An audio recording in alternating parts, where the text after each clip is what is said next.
Good morning. Buenos días. All right. Folks, we don't have our interpretation equipment here, so can my interpreters put up their hands or stand up? There you go.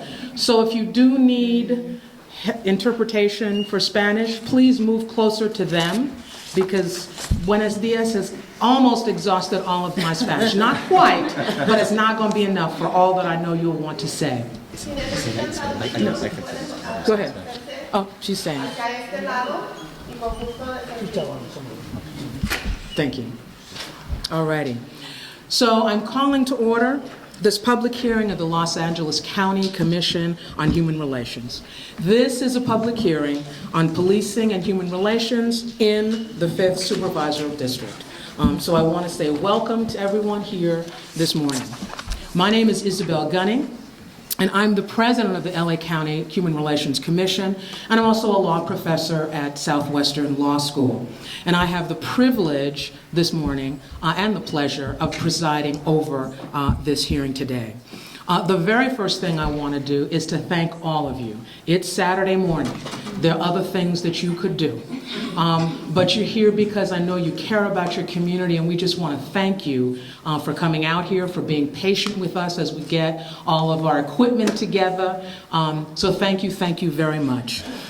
Joining me today are a number of my fellow commissioners, and I'm going to ask each of them to introduce themselves in turn. Good morning. My name is Dr. Sandra Thomas, and I am your 5th District Commissioner assigned by Supervisor Michael D'Antonovich. So we're glad to have you, and if you need any information from 5th District, you can see me later. Thank you very much. Good morning, Ashley O, also from the 5th Supervisorial District. Thank you for coming today. Good morning. I'm Preeti Kulkarni with the 3rd District, and I look forward to hearing your comments today. Thank you very much for taking the time. Good morning. Good morning. My name is Suzanne Cumming from the 4th District. Thank you so much for coming today. We're looking forward to hearing your concerns. Does theirs work? Yes, try it. I will bring it. Hi, I'm Donna Majarski, appointed to the 3rd District, and I'm happy to be here to hear from you and learn. Thanks. Good morning. My name is Jared Tomas Barrios.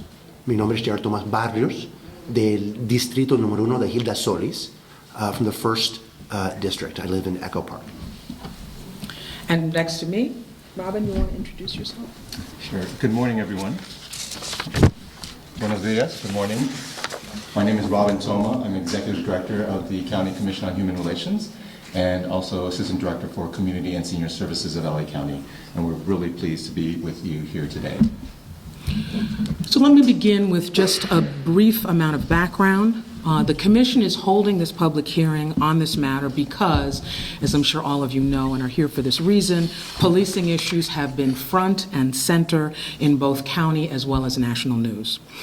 It's also that policing issues have been the center of many interracial conflicts. And of course, as a Human Relations Commission, this is a major concern for us.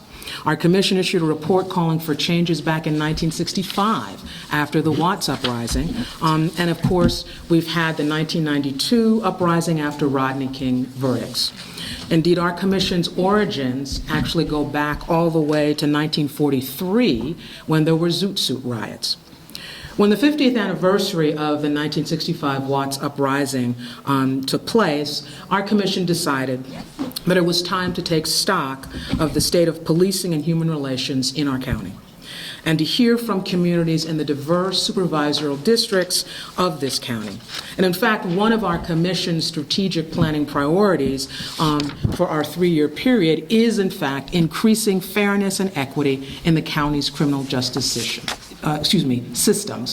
So this is central to our mission and our strategic plans. So today is the first of 6 public hearings that the Commission will be holding as part of a county-wide project on policing and human relations. We here at the Commission want to hear from all of you today. We want to hear about your experiences with the police. We want to hear about your suggestions for increasing fairness and equity in policing in your community. And we want to hear your ideas for building or maintaining positive relationships between the police and the community. After this hearing, we'll be having 4 more hearings, one in each of the other 4 supervisorial districts, and they'll take place from October to December.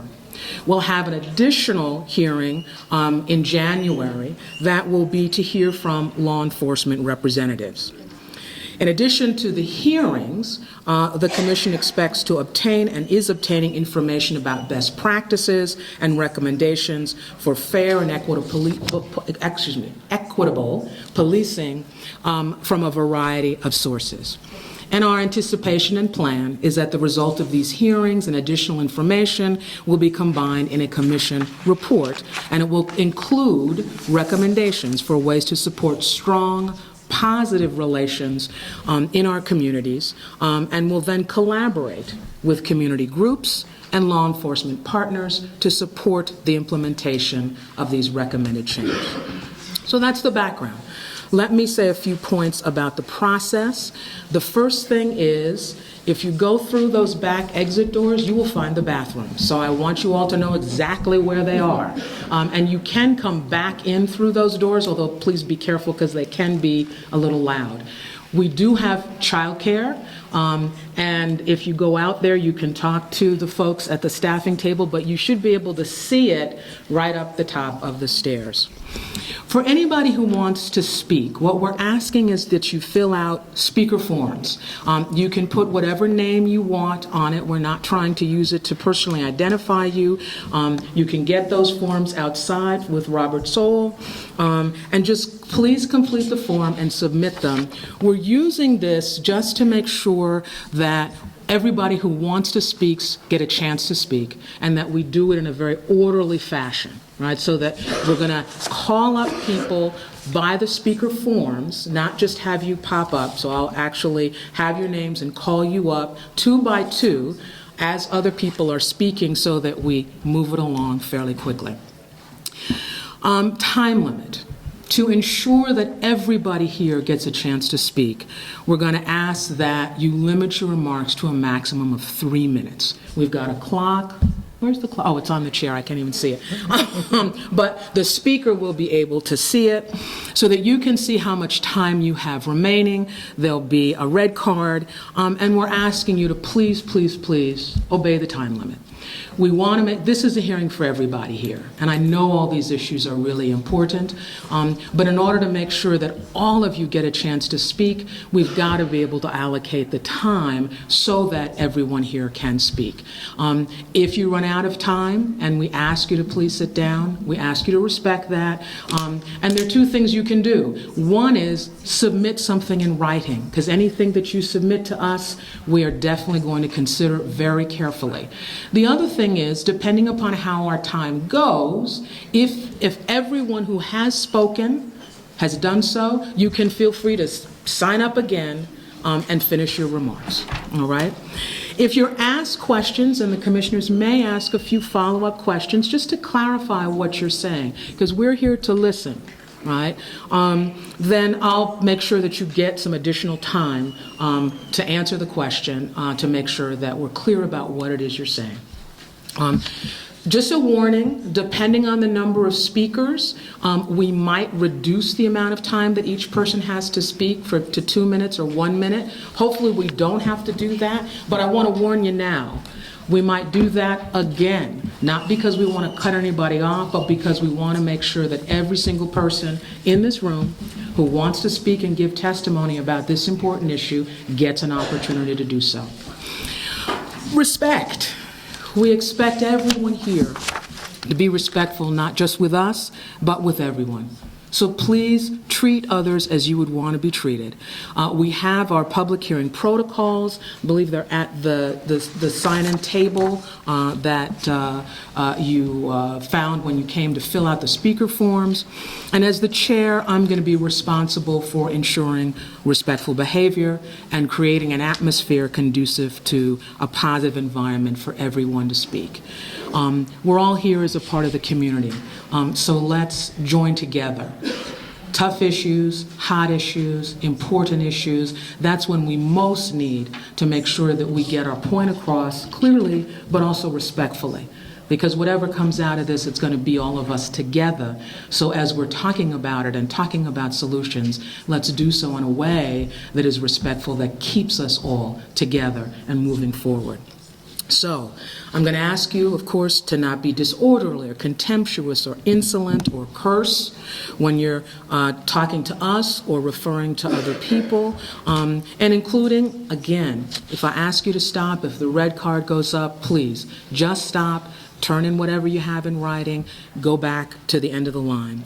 Any boisterous conduct, violent conduct, of course, I'm going to ask you, no. Let's let this thing go forth so that everyone can speak. Disobeying any reasonable request. And basically all it's going to be is please stop if the time is up. For assistance, where's Robert? He's out at the front table. He's out at the front table. So Robert Soul, who you would have seen before, if anything should happen, he's the one who would come up to you and say what I've already said, but say, please stop. So, oh, there he is. He's going to wave. He's going to wave. So that's Robert. Cell phones, of course, please. We all got them. We all love them. Can't be without them. Please put them on vibrate or silent so that there's no disturbance. As a public hearing, this is being recorded. It's not just that this is going out. You can see the cameras. All of these microphones are, in fact, picking up everything that you say. So if you don't want to be recorded, then don't actually do oral testimony. But we do have forms for you to fill out where you can tell us about whatever experiences you feel are important, even though you may not want to actually be recorded. But as a public hearing, we want to have this recorded. It's what we're going to use to create our report, and we want to make sure that we have an accurate account of everything that was said today. Let's see. If you wish to be contacted regarding further proceedings or actions, you're going to need to provide your name and some contact information. And again, we have the sign-up sheets at the front table to do so. So if you want to know when the other hearings are actually scheduled, where they're going to be, all of that, please give us your information. We'll make sure that you get that follow-up information. So, let's begin the hearing with those who wish to speak. We have two who have already signed up, Farrell Mitchell and Ruth Tina Harrell.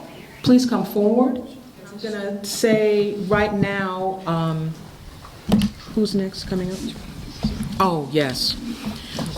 For all of you who are going to be speaking, what I'd like to do is have you, oh yes, stand. Those of you who are going to speak, will you stand with me? Or are you going to speak and raise your right hand? And recite after me.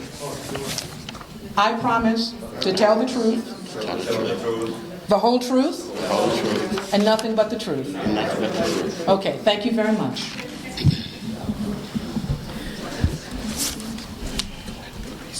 Okay, please go ahead.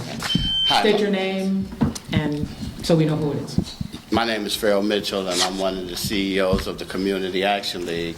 And I just wanted everyone to know that we're here and we're very concerned about our community and our community needs. So whenever we address something, we always go to our community first.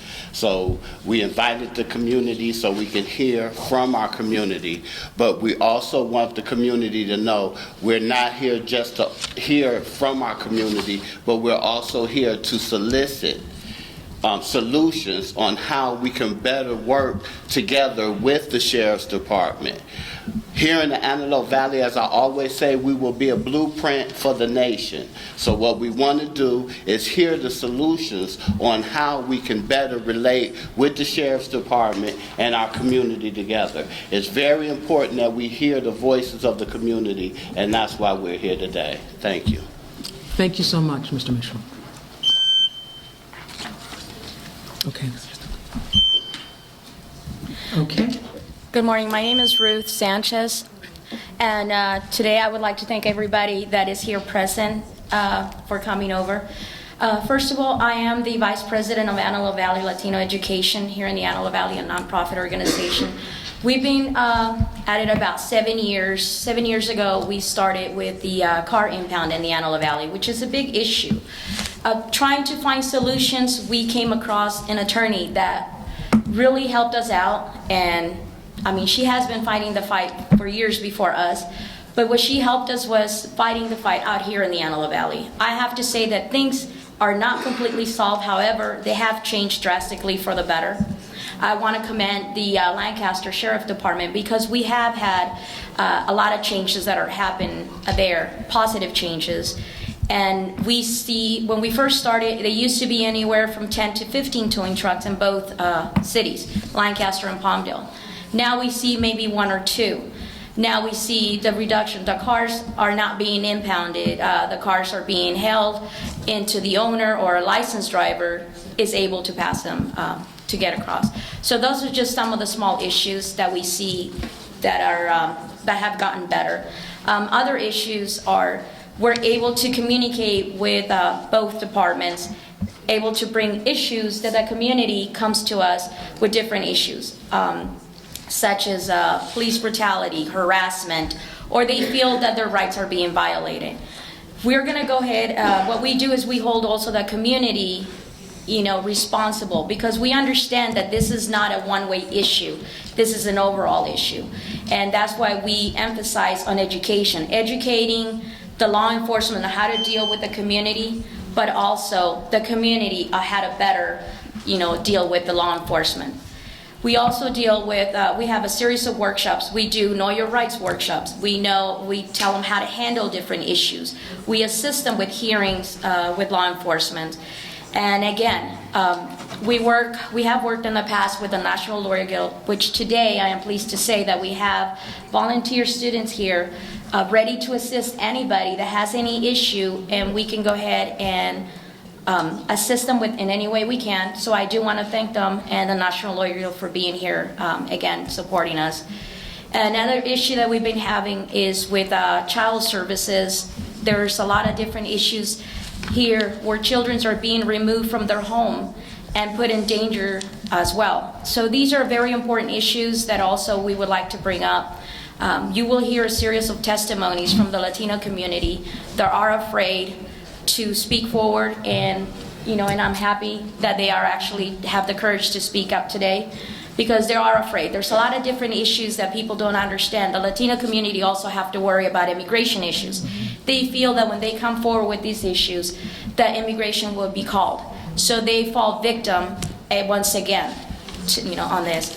So once again, I want to thank everybody, and I want to thank the commissioners, and please, anybody that really need to speak and have an issue, let's go ahead and bring it up, but let's go ahead and bring out solutions like Farrell said, because we need to come together. There is no way we can show law enforcement what things are being done incorrectly unless we bring it forward and try to work together. Thank you so much. Thank you. Any questions? Wendy Trujillo. And who's the third person? Isedra De Leon? Yes. Can you begin to line up, right, so that we'll kind of move it? Good morning, Madam President, honorable commissioners, distinguished guests, and community members. My name is Darren Parker. I served as the Human Relations Chairman for the Human Relations Commission here for over 2 decades. I presently serve as the statewide chairman to the African American Caucus and a special assistant to our California Assembly Speaker.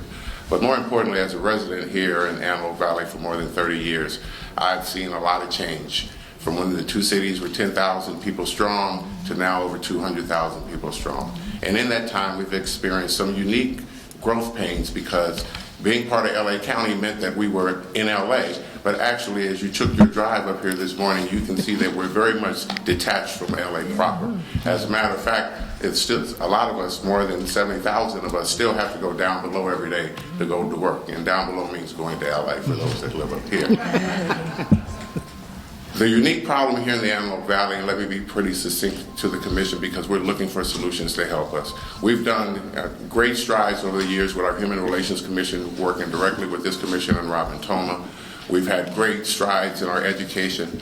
4 years ago, we had the opportunity to do testimony in this community, and he brought the Department of Justice here. And the Justice Department now has an oversight committee that is working with our sheriff's departments.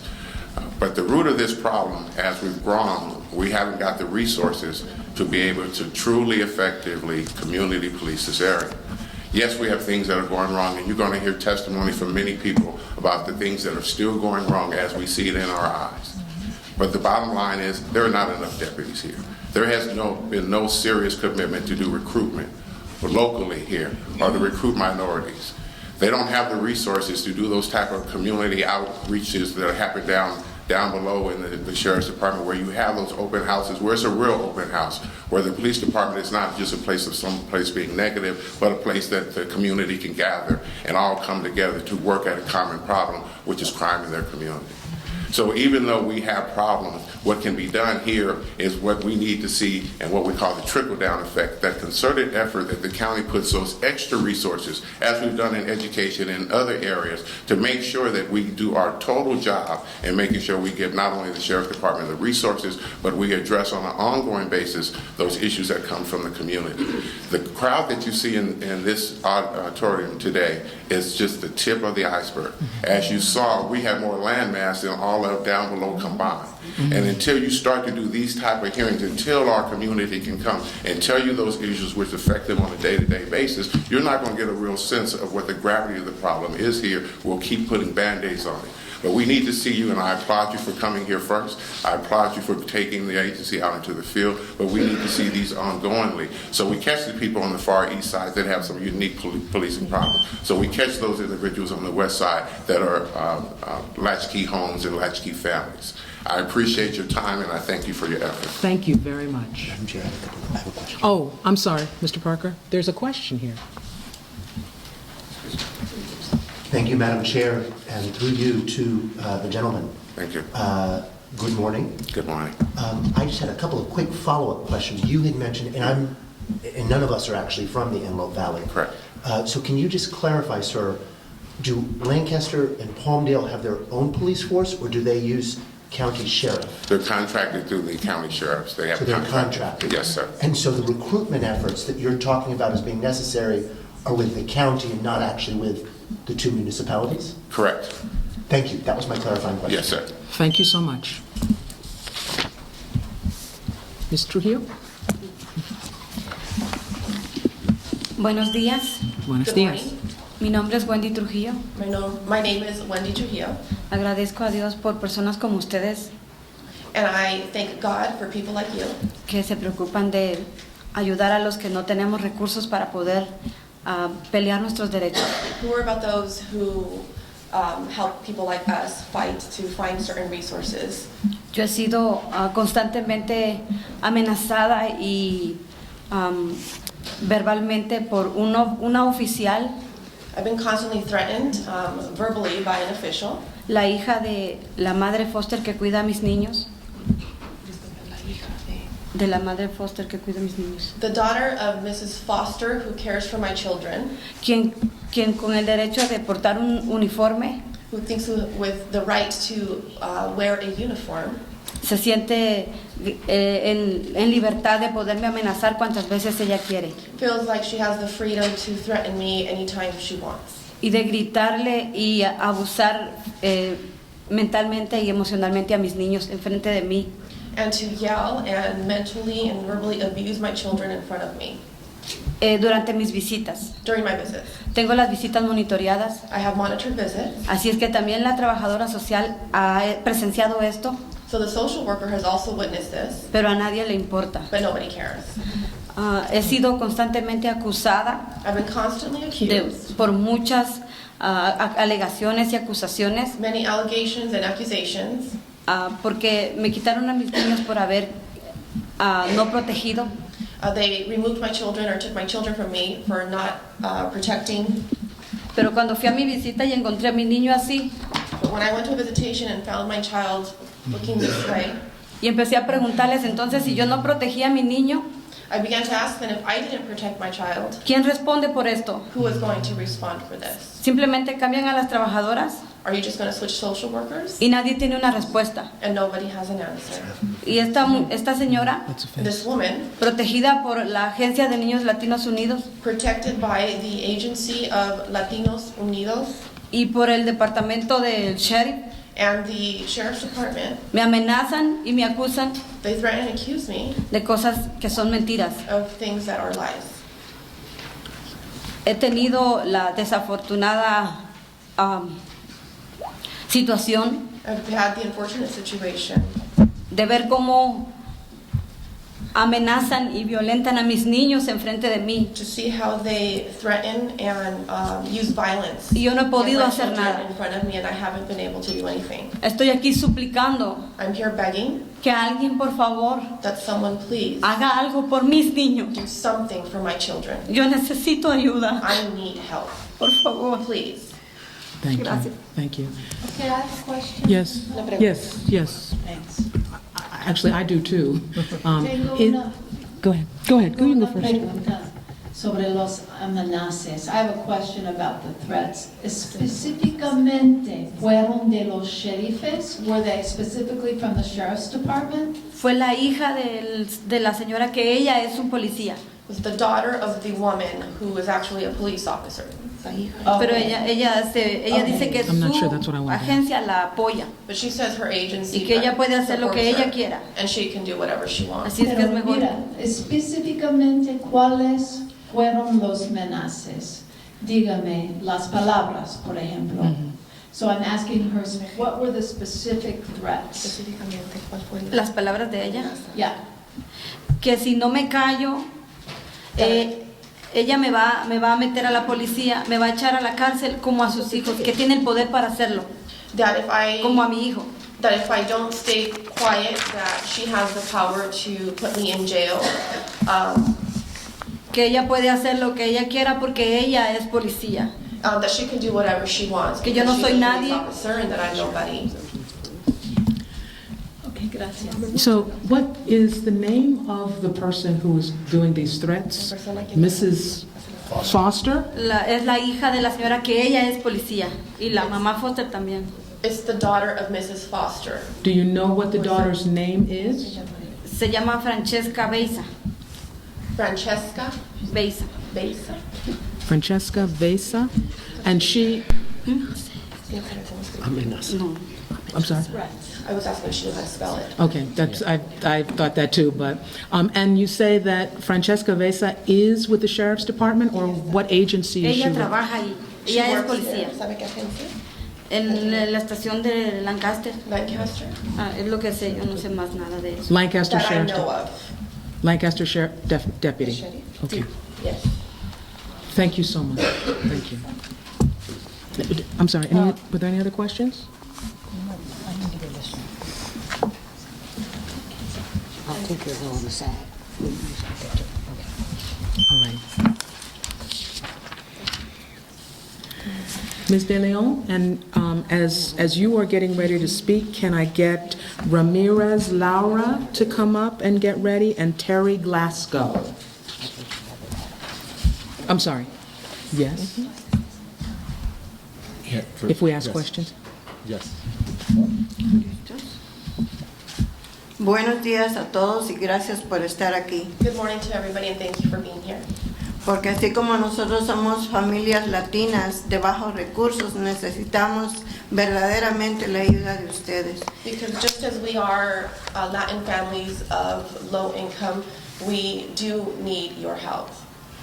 Las situaciones que a nosotros se nos presentan como familias humildes que somos son bastante drásticas con el departamento del sheriff, porque cuando tenemos situaciones familiares a nosotros sin saber ellos, Because we're always presented as these low income and humble families and in front of the sheriff's department, then anytime we have to present anything, siempre somos tratados nos humillan y nos ponen palabras que ellos quieren escribir en favor de ellos. we're humiliated and they always add words in whatever form that they choose to add and write.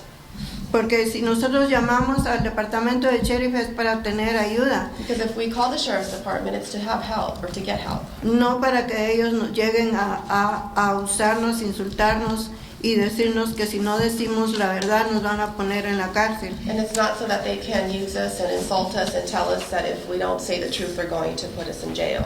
Porque las situaciones que hemos tenido con el DCFS Because the situations we've had with DCFS son bastante drásticas con nuestros niños. are drastic when it comes to our children.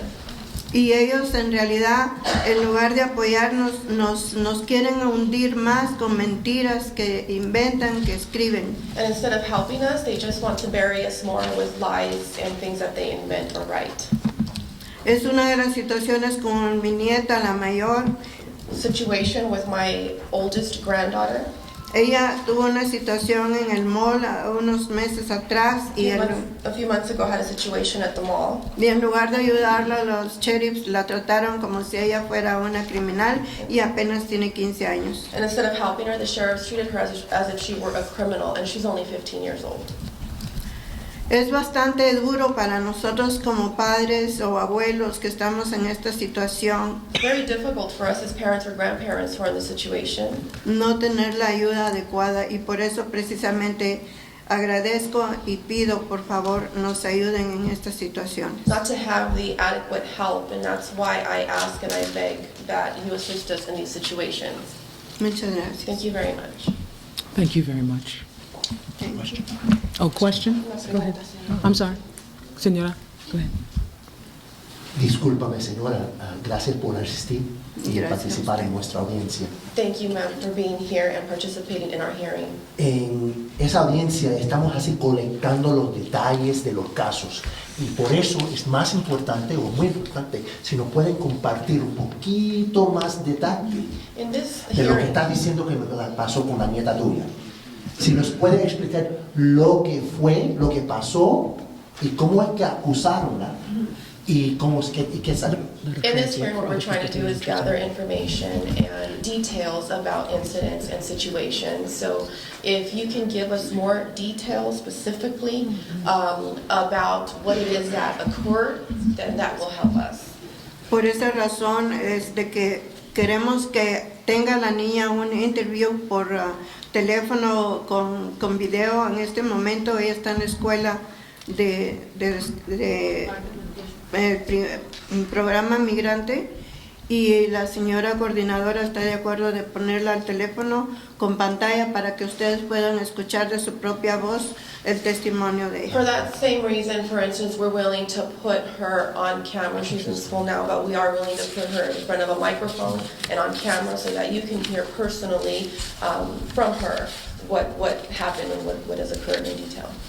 Y también está bien si puedes compartir ahí escrito, si es más fácil desde tanto trabajo You desde can el also video. share something written. It's a lot easier as well. Gracias. Mira, muchas gracias. Nada más. Is it Alisa de Leon that you're talking about? Para ella también. Yeah, does it have a phone?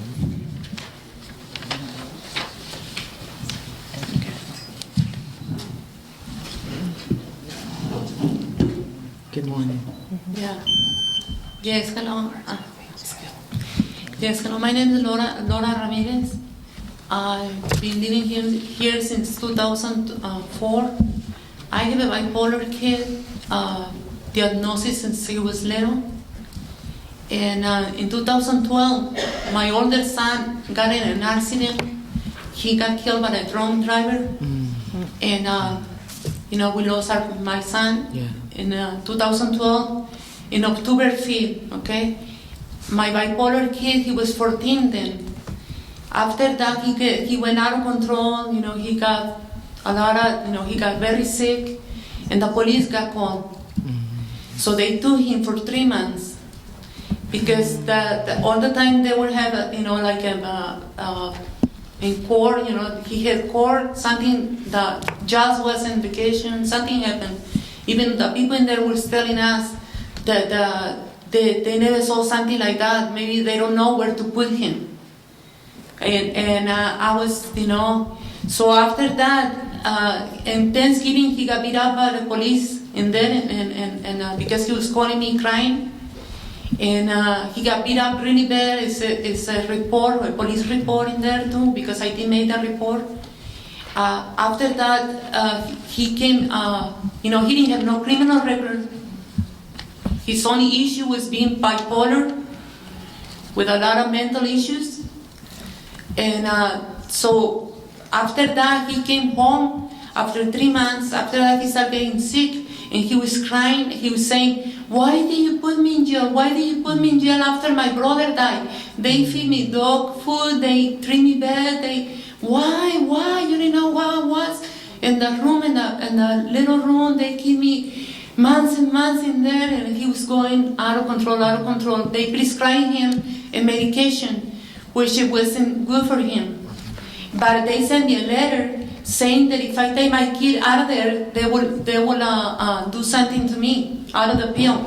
So I went to the doctor, and I got a doctor from the doctor saying to take him to the hospital. He needed to be hospitalized. Post-traumatic stress, panic attacks. He was getting out of control. I would report that to many children's services. I reported that to Children's Navigator, to the court, to the PO. No one wanted to help me.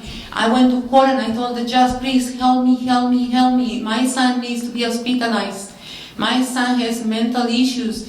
By me saying that, it was my worst mistake, because they throw him to the hole.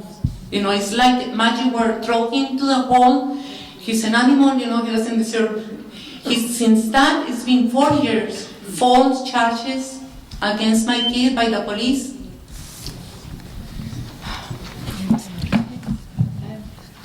Hang on, there's a question on it. Okay. I think it's on. La primera vez, ¿puede oírme? Yes. I don't think it's on. La primera vez que él fue puesto en el cárcel, the first time he was put in jail, ¿qué cárcel fue? ¿De los sheriffes? ¿Quién lo arrestó? Who arrested him? The sheriff from here, from Lancaster. Lancaster. Y en la primera vez, él fue abusado adentro del cárcel, and the first time was he abused inside the Lancaster jail? Yes. No, not in Lancaster jail. It was in Silmar. I'm sorry. He was in Silmar. Entonces, this was the youth facility in Silmar, correct? Yes. Juvenile hall. Yes. Oh, so it's probation. So he was injured. Was he injured? Yes. What were his injuries? He had in his neck in here and in his head. He had like a very thin, really red thin with purple in here, really bad. And his neck, like he tried to jog him. Okay. Yeah, it was a police report. Okay, so the sheriffs weren't the ones that beat him up, correct? It was probation at Silmar. Yes. Okay, those are my... But it's been 4 years, 10 different hospitals, mental hospitals. It's been one time after that I called the sheriff's department because he was getting out of control, and I called the team, the mental team. The mental team didn't came because they didn't have any time. They told me to call the sheriff's department because they have a unit in there with the handles mental. Right. They came out, and they took my kid to the hospital. I was begging the police to take my kid to the hospital because he was very bad, because I wasn't any way to hospitalize him because the insurance doesn't want to pay. I don't know where all the funds goes to. Okay. They don't want to pay. This is all the hospitals I called. No one wanted to take him because we're poor and we have medical. And the police that he took, the police from Lancaster, they took my kid to the hospital. And the way down, they were calling him names. They were telling him, why you're here? Because no one cares about you. Because you are something, a piece of, I don't know. Yes. And you are... your mom doesn't love you. That's not true. I love my kid. I understand. They didn't care about me losing one kid. I know. I went to the judge and I told her, I just lost my kid. I know. They didn't care about me. They didn't care about him. They didn't care about nothing. I know. He's been 10 hospitals, 1 year of jail. What did he did? Please help me, please. I need justice. Okay. I'm losing my mind. Ms. Ramirez, we're going to give you a card for the commissioner in this district because we want to hear from other people as well, but we're going to follow up. Thank you so much. Please help me. I understand. I hear it. I hear it, Lance.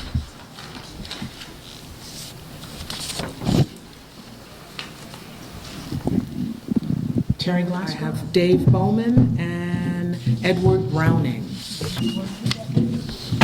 Good morning. Good morning. I'm trying not to cry. Okay, September 17th, 2013, my husband was arrested for protecting himself from a pack of dogs that went in our property and was killing our livestock. And he was out there waving around a stick because he didn't know what else to do. Well, it ended up where he ended up getting arrested because when I went outside, I opened up all the gates because I didn't know where the dogs were. Well, when I was looking for one particular dog that he was trying to get out of the yard, it got out of the yard and I don't know where it went. I asked the neighbors, did you see where the dog went? And they said the dog ran down the street. And I thought all the dogs were out of the yard. Well, he went up towards the front where I opened up the gates. And there was a dog laying there. And we don't know where it came from. So anyways, he was arrested for torture and killing an animal. And we ended up going to a murder trial. It was 25 life if he lost. We ended up having to take a deal because the judge and the district attorney wouldn't listen to anything what our public defender had to say. He went in the black law and he was telling the judge that there is a law that if you have an animal, a predator on your property killing your livestock, you can either kill it or you can disable it. You need to do either one. So now, it was a special jury, had 65 for us to choose from, and it was a murder trial. We got a bill from the dog pound, itemized list of a live dog that had got vaccination shots. It had surgery on the dog's eye for 23 days. It was there, and we have the bill. So even the veterinarian that said I treated the dog is very much alive and will be adopted. He had to take a deal because the bailiff told him to put on the hanging suit. He said any man of color wears this suit and does 25 to life. So we had to take a deal. And until today, you know, our lives are not the same. We took so many losses and it's just not fair. I'm sorry, I'm crying. I try not to. But the police out here, thank you. Are there any follow-up questions? Commissioner? Thanks for asking. Okay. Anybody else? All right. Thank you so much. We appreciate it. I think it was Dave Bauman, and after him, Edward Browning, and after him, Stephen Adamo. So you can come up and kind of situate yourself. As I went ahead and made a request of the commission before the hearing started, I would like to go ahead and notify the commission that the statement will take maybe more than the 3 minutes, and I would ask to be allowed to return to read the final portion of the statement. Now today, we're going to hear many testimonies of lawlessness and discriminatory misconduct by the AD Northern Patrol. Most are testimonies of violence, discrimination, and accountability. To that, we the people of the Antelope Valley add lack of transparency to the lists of charges. Since 1980, the tactics of secrecy, omission, ambush, misdirection, and outright lies have been the stock and trade of the LA County Board of Supervisors, District 5, Michael Antonovich, and his long-term assistant in BOS, in Dorsey, K. Barger. As this policy has been condoned and set as an example, so too it has been adopted by the LASD Northern Patrol. Being an active 4-year participant in the Antonovich established Lake Los Angeles Rural Town Council program in Chambers, there have been admissions of disregard of medical marijuana patient rights, as the lieutenant stated that it was LASD policy to arrest all medical cannabis patients and to let the court sort them out. The same lieutenant admitted, "I don't understand the policy, I just carry on." On other occasions, an AATF sergeant, among other statements of aggressive arrests, and remember, Lake Los Angeles is the lowest crime rate in all the Antelope Valley. He stated that he did not need a warrant to enter the properties and then resorted to intimidation when town council members questioned and challenged these statements of our constitutional rights under the Fourth Amendment of the Constitution. On yet another occasion, a second LASD sergeant did again demonstrate an absolute ignorance of state medical marijuana laws when he accused a holder of an AB 420 California state cannabis patient photo ID of having made it himself and then asking him which dispensary gave this to you. These acts are all done at town council meetings and are all captured on bid file. These statements, along with complete reports, will be forwarded to the attorneys present outside the presence of the commission after verification of their fields of law. Until the LASD respects and unbiasedly enforces the law, neither will the people respect it. When the people, 1 minute, thank you. When the people of the AB perceive the LASD as part of the criminal element, there is no law at all, and the law of the jungle prevails. Trusted law enforcement builds strong communities, but still to this day, other than dog and pony shows and dancing cops serving ice cream and handing out water, there has been nothing but lies and propaganda, the type of which only serves to sedate we the people, rather than adhering to the honored principle of professional law enforcement achieved by blind justice. If the LASD decides to accept the challenge of achieving the trust of the people, then policy changes must be implemented, the first of which is body cams that stay on. There have been many union representatives resistant to cams that cannot be deactivated, citing privacy issues. But as public servants, there can be no privacy when law enforcement is on the job, especially during the last 3 years of the LASD probation imposed by the United States Department of Justice. We need to abolish the policy of forcing new ideas to... Thank you. And you can definitely come back again. I want to go ahead and do the rest of it. Okay. All righty. Thank you so much, Mr. Brown. Edward Browning. And Stephen Adamo, is that you? Okay.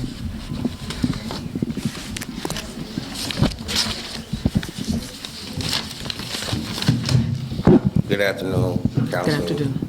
Okay. Well, good afternoon. It's been 260 days since my little brother been murdered by the Palmdale Sheriff's Department. December 20th, 2015. And it's crazy for the simple fact that it's 5 officers with 3 body cams, but nobody got no coverage. There's businesses around the area, but nobody got no footage. Nothing was seen because it was after hours where people wasn't on the streets. But, you know, that's just how it goes, you know. The officer gets to go home on paid leave and get to see his kids and family, while my little nephews and my kids, my family members, we got to sit back and wonder still. Is he going to walk through the door? Is he going to come or what? You know? When it's supposed to be in a medical call out, you're supposed to call out for a medical response if a man is unresponsive, but nobody calls out for a medical response. The ambulance never come. You take a man out of the back of a police car and then you shoot him 5 to 9 times in the back. A guy that only weighed 135 pounds, smaller than me. With 5 officers, though, that weigh up to 1,500 pounds. I'm a cosmetologist myself. I got to do more training than the officer. For me to do here and put a perm in somebody's ear, I got to do more training than the police officer. What type of sense does that make? And nobody wants to hold up these officers accountable. Like, if you out here and you train to be a jarhead, that's what you train. You train to be a murderer. So once you train to kill, if your intent is to kill and not to protect and to serve, then what is you in the justice system for? What is it all for? For just to have that honor, that oppression over people? You know what I mean? Like, I know that they say, oh, Black lives matter. Black lives do matter. All lives do matter. And that's the case too. But at the same time, all lives are not being taken by the hands of these police officers. Everybody's not out here getting slaughtered in the street. Everybody's not being oppressed. 1 minute. And I just want to say, like, if these officers, you need to hold these officers accountable for what they're doing. We already know that everybody's supposed out here in Lancaster and Palmdale just to be in their press city, where you already know it's no jobs. So everybody out here got to do what they got to do to survive. You already know the poverty rate is down. It's not up. So create something for something. Create something for the youth. Make them do something so their lives can matter. Shit. You know what I mean? Don't just... It's just crazy. It's just like me, just personally, I just wanted to say, you know what I mean? It's just, I feel like the system is really like failing everybody right now. You know what I mean? If you're not a part of the popular money voting going, then it's just oppressing you. You know what I mean? And something needs to change. You know what I mean? Because if it's not gonna change, then people gonna put it into their own hands to change it for themselves. So, you know, that's all I wanted to say. You know what I'm saying? And I want to just get the video and the footage released for that, you know. And y'all have a blessed day. Thank you, and you too. Mr. Browning, card from the commissioner in this district. Mr. Adama? Do you have a question? Oh, Mr. So, Mr. Browning? Can I ask you a couple of follow-up? I apologize. You're still up. Yes. One of the commissioners has a question. So that was 260 days ago, brother was murdered. Which, Yes. was it Lancaster or In Palmdale. In Palmdale Sheriff Department. And to this date? We still don't even know the officer's names who were involved or Don't know the anything. officer's name, and you've had no notification about the autopsy report? or We have had anything? none of that. Nothing? None of And that. you've asked for that report, We asked for everything. and you don't even know the officer's name? And We you've don't. asked for that? Yes. Okay. Numerous times. What would you like to see the Palmdale police do now in relation to the murder of your brother? I would like to see at least the officer, you know, I want to see the officers convicted of it. How can it be five officers there for one little frail little guy who already had a broken back already? It doesn't take that, you know what I mean? You guys are supposed to be trained. You guys got tasers and you got billy clubs and all of that, you know what I mean? So whatever happened to billy clubs? They stopped using those? And you don't know anything about the status of their own investigation? We don't know nothing about it. I don't know nothing about it. Other people may. I don't know nothing about it personally. Okay. I'll leave my card for you guys to tell me personally. You guys can call me personally. I give you guys a card too. Tell me your name again. My name is Edward Browning. All right, Edward. Thank you very much. Is that it? Thank you. Yes, thank you. Thank you so much, sir. Mr. Adama?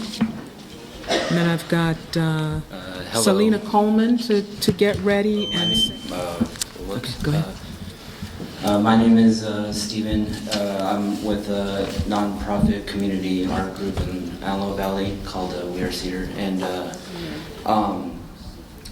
the train line here, it's the end of the line pretty much for a lot of people who are mentally ill or homeless. And about a year ago, a lot of homeless people or people suffering from mental illnesses would get off at the Lancaster line, and the mayor was very unhappy with a lot of these people occupying the boulevard, and there was talks about making a homeless shelter out on 60th West and Avenue I, but that plan is now changed into a women's jail.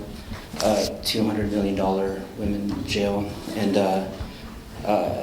that money could go to funding a bunch of groups that are in the area, including the arts and a bunch of other preventative measures. And that's all I wanted to say, so thank you. I'm sorry, Mr. Adama, are you saying that there is money that's being used for a jail facility? It's a proposed, it hasn't, it's still under consideration, from what I understand, but... And your suggestion is that it be used for some community programs? Yeah, and more mental illness stuff, not necessarily giving money to the, I guess, police for mental illness training, but to for professionals to support the mentally ill themselves? Yeah, Got it. as well. Any other question? Thank you so much. Yes. My name is Selena. My name is Selena Coleman. I've been in LA County my whole life. I was born and raised in LA County. And I'm here to just speak about the killing of Leroy Browning. Also, that is my grandson's father. He was 5'2", he weighed 128 pounds. In 2014, he broke his lower neck and his upper back. He had 8 vertebrae in his back that was broke. I've had 2 back surgeries, and sometimes I can't even walk. So the fact that he was murdered on December 20th, 2015 by these police officers, and yes, I've spoke with them, and I have a coroner's report number, but that's all the information that we got. They evidently finished up their investigation, but they can't release any information until someone makes a decision. But my thing is, we need more. It's not fair to the family that the police get to investigate their own people while we're left with no information. Every video camera that was in the area, it happened on 47th and R, which is a commercial area. We have Target, we have CVS, we have Walgreens, we have Chase Bank, we have fast food restaurants. Every business there has a video camera. And they confiscated all the video, it can't be released because it's still under investigation, but your people are investigating your people. That is not fair to us, the family. I have a 6-year-old grandson and a 2-year-old grandson, and my daughter is 28, and she's going crazy because this man who was in her life was an excellent father. He was a primary stay-at-home dad, and he took care of his sons while she worked. She has cut off all her hair, she's lost her job, and it's nothing that she can do. I did not always live a good life. I was blessed to be able to change my life at the age of 30 and work for Los Angeles County for the last 17 years. He was only 30 when he was killed by the police. I had hope for him. He could be anything. He could be a chef. He was an awesome cook. But they didn't give us that opportunity. We should have been looking at a court trial. We shouldn't have had to go to a funeral. And to look at my grandson's faces and my 3-year-old grandson who doesn't understand that his father is never coming home. He wants to know, like, he want to call heaven. Can he call his dad in heaven? My daughter put on Facebook, anybody have a number to heaven? This is wrong. And the police out here, they are racially biased. They pull you over, say you're speeding when you're not speeding. I have at least 6 speeding tickets. Maybe 2 or 3 times I was speeding. So please, thank you, and I will be at all 5 of your meetings. So when you go to Long Beach or whatever area you go, I will be there because it is serious and it needs to stop. And I didn't just come to Antelope Valley. I've been here for 8 years, but my grandmother was out here 30 years ago. I didn't want to move back out here because of Leroy Browning. I moved out here because my daughter moved out here. Okay. So this is not just the Antelope Valley situation. It is an all of LA County situation, but I will say Antelope Valley has it bad. Okay. Thank you. Thank you so much. Are there any questions, commissioners? Yes, hang on. A question here from the commissioner. Good morning. Good morning. And thank you, ma'am. Thank you. For taking the time to come today. I was wondering if you could just offer a little more detail. You've had conversations with the Sheriff's Department? I have. Where you have requested information? Correct. Can you tell us what you've requested and what they said back to you? Okay. I requested the autopsy information. I requested a toxicology. I requested the coroner's report. I requested video. I requested any reports that they had by any people involved. And have you received anything? Only thing I got is a coroner's number. And you Just don't the even have a cause number. of death? No, we don't have a cause of death. I asked for the district attorney who was assigned to his case. I haven't gotten that information. So and basically what they told me is they couldn't give me any information because it was still under investigation and they had to finish their report before they could give us any information. But their report had to be finished if they already submitted it to the DA. So you can't submit something if it's not complete. Thank you. Thank you. Just a quick follow-up. So was there ever an investigator's interview of the family? No. Of you? No. No investigator? No investigator contacted any of us. Did they? Oh, no, they haven't. All right, thanks. Thank you. Thank you so much, ma'am. Mr. Wills, Jose Blanco, and Eduardo Trujillo. Please just kind of come up and line up. Good morning, Commissioners. Good morning.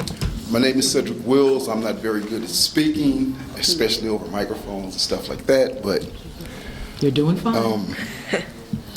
I'm the one that was arrested for torture and kill of a live animal. When the dogs came in my backyard, there was 3 pit bulls, a Rottweiler, and a orange Labrador Retriever. They were in my backyard killing my chickens. My granddaughter was feeding the little chickens, so I had to rush her in the house so they wouldn't get hurt. Then I went back out to try to scare the dogs off, and they tried to attack me. So I'm in my backyard. I have an acre of land.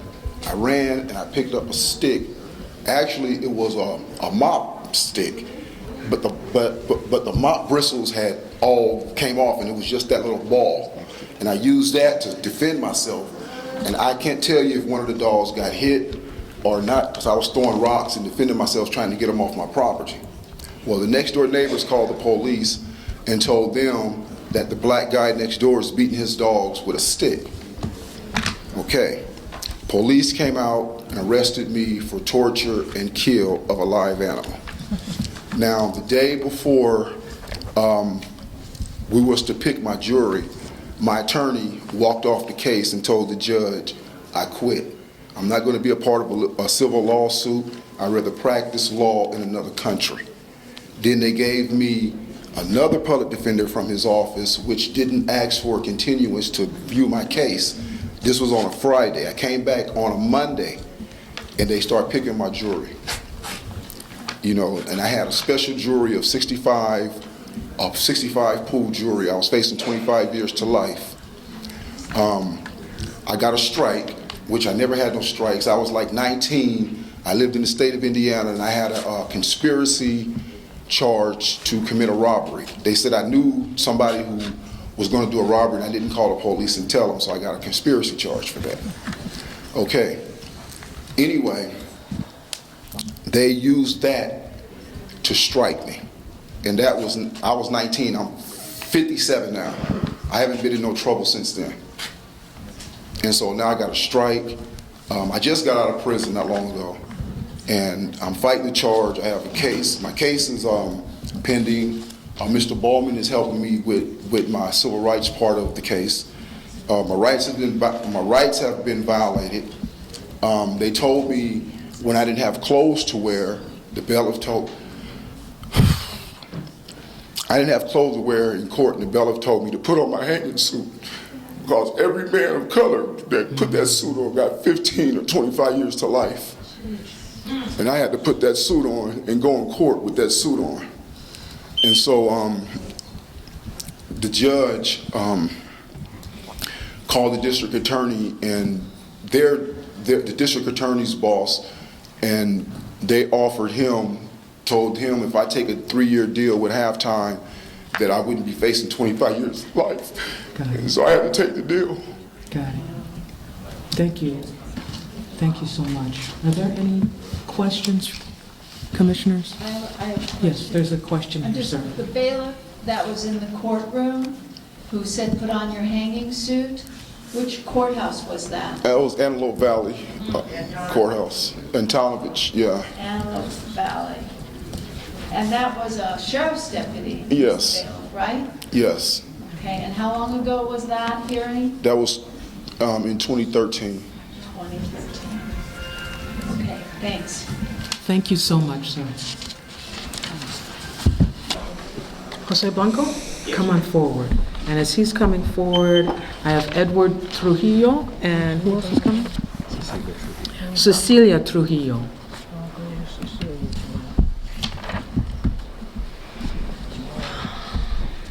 Go ahead, sir, I'm sorry. Okay, my name is Jose Blanco. I am 57 years old. I suffer from melanoma and I have grand mal seizures.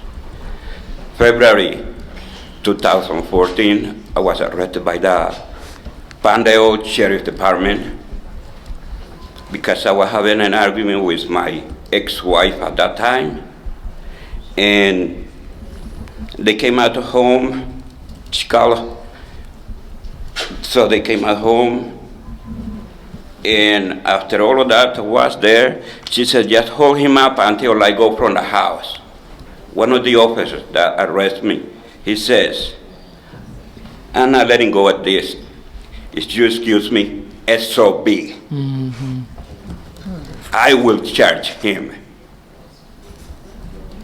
I'm not coming to this place for nothing.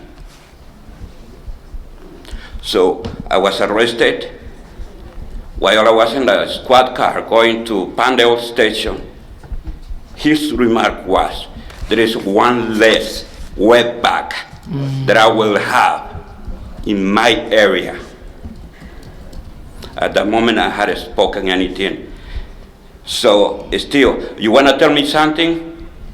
I said, no. But the only thing that I will tell you, I am a U.S. citizen. I have been a U.S. citizen since 1988. He not even asked that.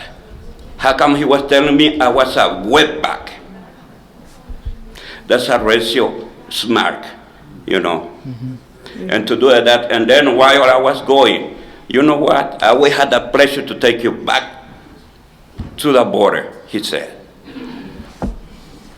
I don't think that's a job for the police officer.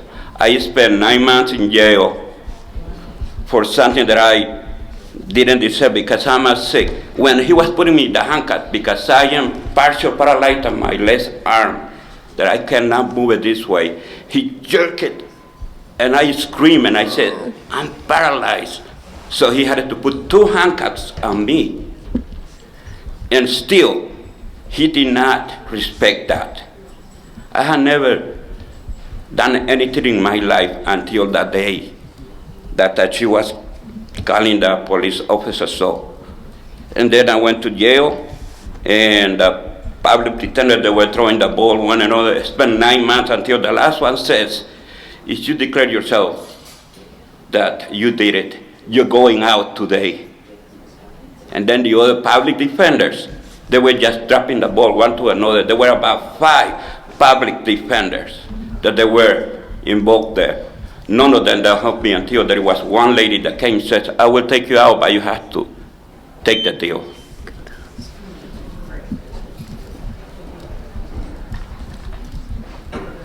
I have a question. There's a question. Yes, sir. ma'am. What, do you know the name of the sheriff deputy? Not at this moment, ma'am.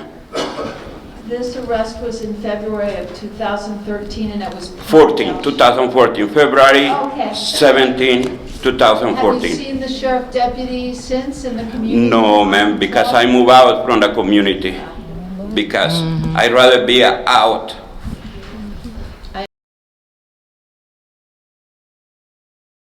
To remember anything. Because from that day, I have been suffering for many other things, that panic attack, because anytime that I see an officer, I get panic. One more question. Was it a white officer? White officer. Thanks. Any other questions? Thank you so much, sir.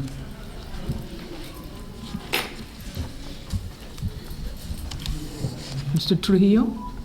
Yes. And then we've got Cecilia? The testimony to the Wendy and Eduardo Trujillo is for video phone. Okay, it's in just a moment. It's in the school. ¿Puedes hablar en el micrófono, señor? Yeah, this one. Sí, mejor. Okay. The testimony to the Eduardo and Cecilia Trujillo is in cell phone, video phone, right? Okay. Normal? Okay. Yeah, okay. Eduardo or Cecilia? Yeah. Which one? I have both. ¿Quién sea? ¿Quién sea? Eduardo o Cecilia. Bueno. Sí, cualquiera de los dos, Eduardo o Cecilia, puede dar su testimonio. Okay.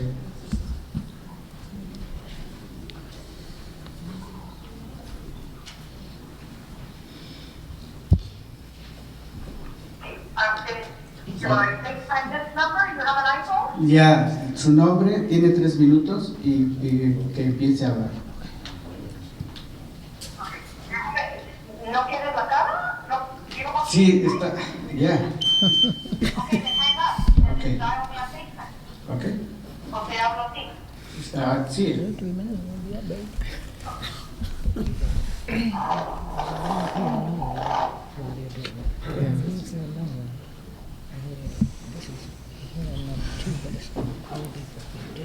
Yeah.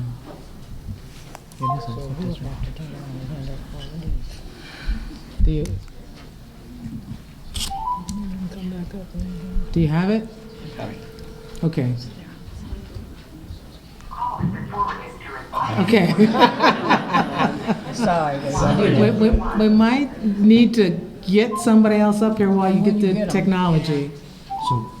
When he gets him on the phone, then he can. Let's try this once. ¿No tienes iPhone? Yeah. Because I keep calling you Yeah. on FaceTime para que te vea la cara. Audio is fine. No, the audio is fine. Why don't you just do It's this? fine. Que hablen así, no importa. Oh, okay. No importa. Okay. Yes. Eduardo, tienes 3 minutos, hijo. Habla, puedes hacerlo. Di tu testimonio, tienes 3 minutos. Okay. Yeah.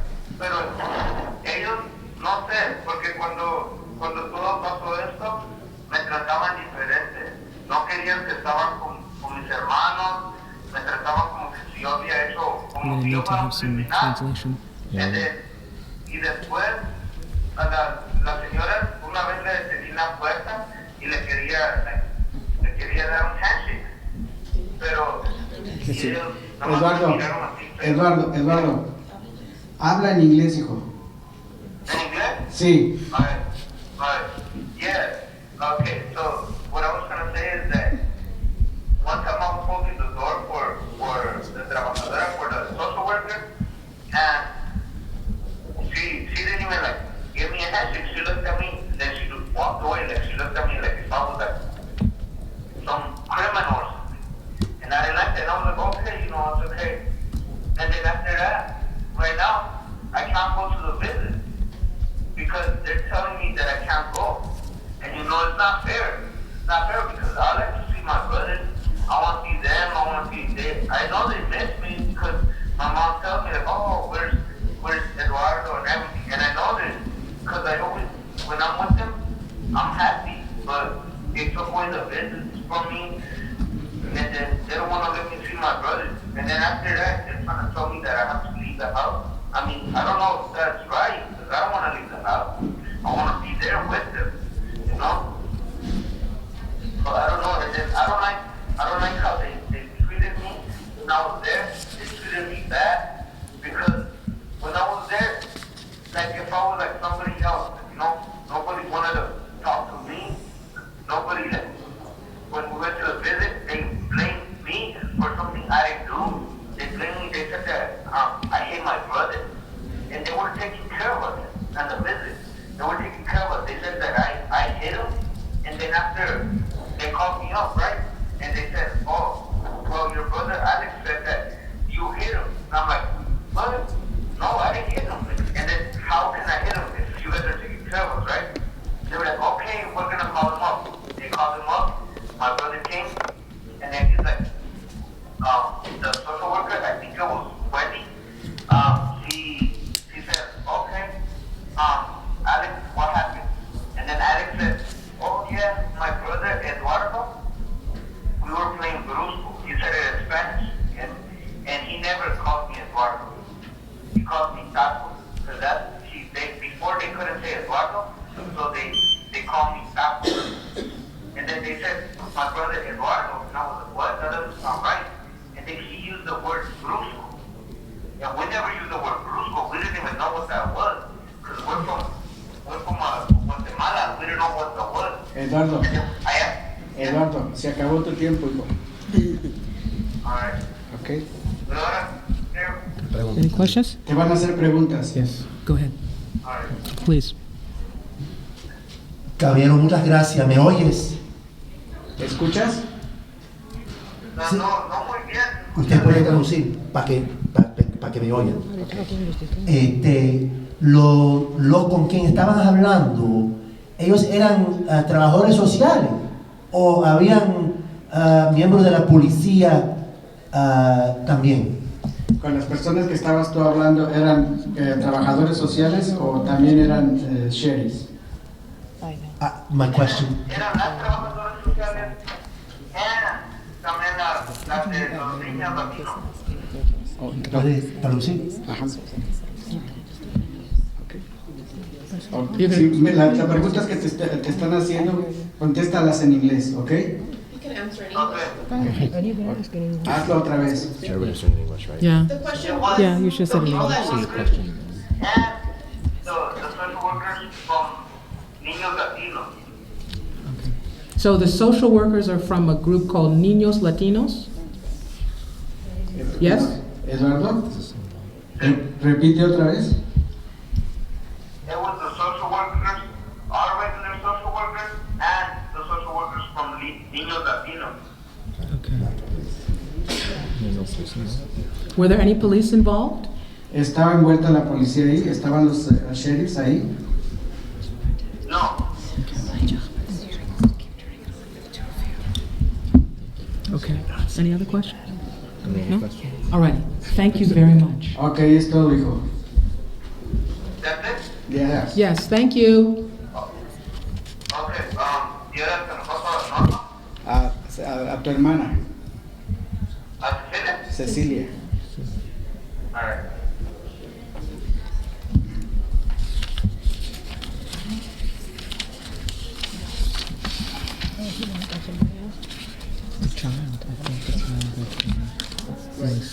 Hello?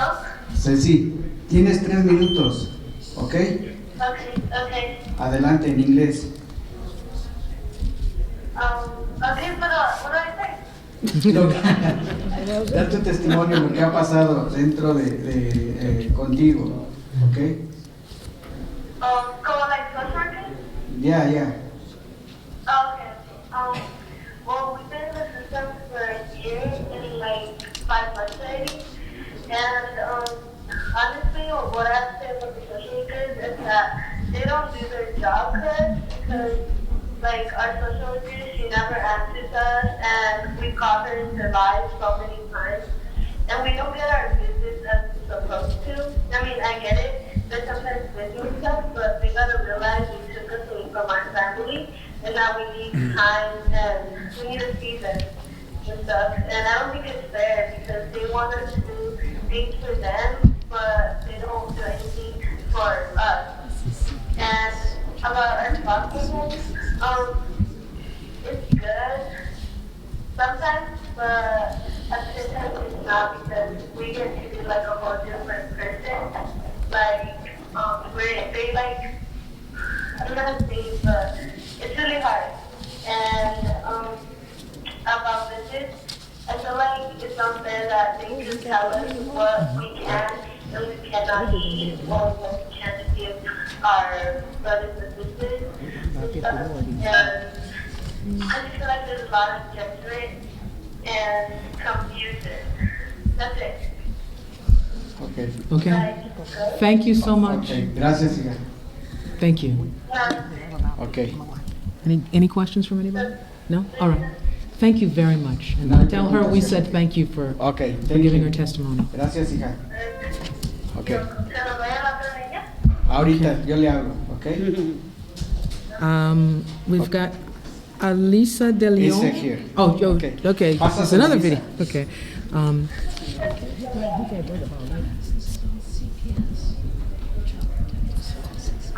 Alisa? Issue, but it's like totally different issue.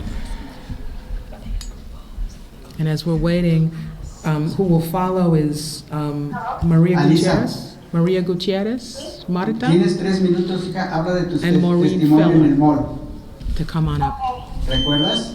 In the mall. This is all from the mall. Okay. I don't know. Excuse me, sir. Okay, This is from the shopping mall, the story from the shopping Okay. I've been in the foster system for a year, and everything that I've experienced is really bad, and people should know about it. I am not happy where I'm at right now. I'm currently living with my stepmom, and the way they treat us, nobody should be treated that way. We're not, like, they don't feed us, we have to feed ourselves. They basically just take us to school, don't even talk to us. I've been involved with police before, and the way they treated me, I don't know, it's really bad. And I want to live back with my grandma. That's what I want. I've been wanting that for a year already, and I don't know what's gonna happen. And yeah, I really want somebody to know exactly what happened. And I hope that that does happen, that I get put back with my grandma and my dad. ¿Qué pasó con los oficiales ahí, hija? What happened with the police there? They searched me because my foster sister, she told them that I had reasons and that I was dangerous, and they treated me like I was dangerous when that really isn't true. But I didn't do anything. That they think I'm a criminal or something. That I'm dangerous, I'm tyrannical, or all that stuff. Can you ask her who said she was dangerous to the police? ¿Cuál fue tu agresión de la estación de los oficiales hacia ti? They tried to arrest me. Ajá. Because they thought I was dangerous, and they wanted to put me in a mental institution or somewhere where nobody was in contact.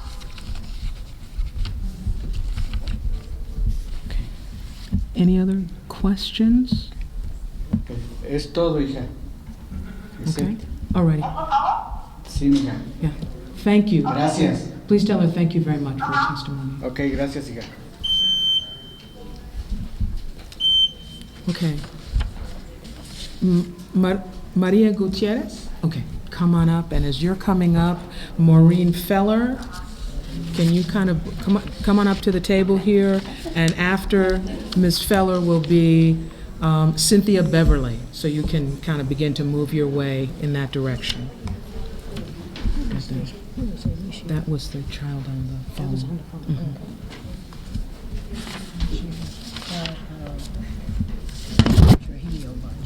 Yeah. Go ahead.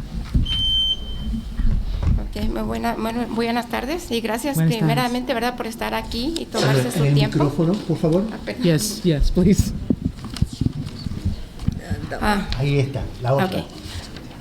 Bueno, ahora este. Esa. Yes, that's the one there. Bueno, muy buenas tardes y le doy las gracias por estar aquí y tomarse su tiempo. Good afternoon. I thank you for being here and taking the time. Yo estoy aquí, ¿verdad?, para pedir justicia y paz en mi hogar. I'm here to ask for justice and peace in my home. Hace como 6 meses mi hijo, el más chico, llegaron a un acuerdo de rentar una casa de 5 recámaras, compañero de trabajo. About 6 months ago, my youngest son had an agreement to rent a home with a coworker. Entonces él era el que tenía que juntar la renta para pagarles a un real estate que era el contrató los dueños de la casa. He was the one responsible for gathering the rent money to give it to the real estate company that they were using to rent the home. Sí, entonces los muchachos empezaron a pagar tarde la renta. They started being late or behind on the rent. Empezó a haber problemas. And there started to be problems. Al fin ellos decidieron irse, romper el contrato. So they finally decided to leave and break the contract. Y mi hijo está ahí todavía para terminar el contrato, pero ahorita él debe $1,000 todavía que le robaron los que se fueron, ¿verdad?, los inquilinos.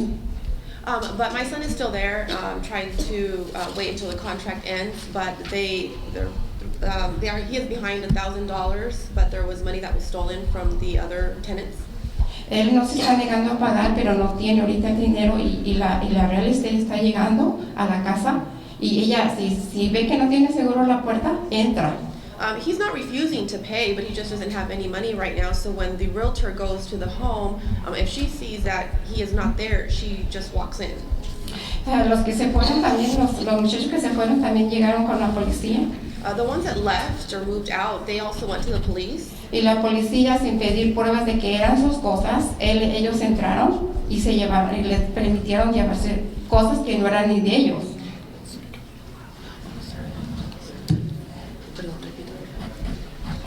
¿Qué dije ahorita? Okay. Cuando los muchachos que se fueron, como ellos son americanos y hablan inglés, ellos llegaron con la policía para llevarse sus cosas, pero la policía no preguntó ni pidió pruebas de que si eran cosas de ellos. So the kids that lived there that moved out, one of them, they were American, and they wanted to get or remove their items from the home, so they wanted to go in, but they didn't even ask and decided that they would go. They went to the police to let them know that they wanted to go in. Entonces yo estoy aquí para que ustedes hagan algo, por favor, porque yo no he tomado mis pastillas para la presión porque mi médica me lo cancelaron y yo me siento mal. I'm here to see if you can help me. I haven't been able to take my blood pressure medicine because I have Medi-Cal and I ran out, but I'm here to see if you can help me because I'm not doing well. Sí, eso es todo. Muchas gracias. That's all. Thank you very much. Okay. Questions? Go ahead. I have a question. ¿Tiene una queja contra la policía o algo que pasó con ellos? Do you have a complaint against the police or something that happened against them? Sí, porque ellos entraron a la casa sin mi permiso. Yes, because they entered the home without my permission. Y mi hijo no estaba, entonces se llevaron cosas que son de mi hijo. And my son wasn't home, so they took items that were my son's. And how long ago, hace cuánto tiempo que pasó? How long ago did this happen? Hace como antes del día primero, por la última semana de agosto. The last week of August, before the 1st. And which law enforcement oficina? De Lancaster or de Palmdale? ¿Qué oficina fue de policía? No sé. I don't know. Okay. ¿Dónde vive usted? Yo vivo en el West de Palmdale. West Palmdale? Okay, thank you. Pero lo que quiero agregar una sola cosa. I would like to add just one thing. Solamente quiero decirles de que se me estaba olvidando, pero esas personas no sé qué les hayan dicho porque la policía llegó en minutos. Yeah, I don't know what it is that those people told the police because the police arrived within minutes. Okay, all right. Thank you very much. So I know we've got, let's see, Cynthia Beverly and Maureen Feller. And let me just tell people, we have sandwiches. They're available on tables outside, so if you want to get some, please eat outside. But I did want to let people know that we do have some food for you, but we are asking that you eat it outside and not bring it inside the hearing room. Are you telling me something? No. Okay. I just have to see if he's telling me something. So, Ms. Beverly? Come on. Cynthia Beverly? Yes. Bag my little story yet. Hello, my name is Cynthia Beverly. Hello. I am the founder of One Way Up. I am an activist out here in the Antelope Valley. Yeah. I wear many different hats out here in this Antelope Valley. I was a part of the Section 8 lawsuit. Matter of fact, I helped start it. I was a TCAL member.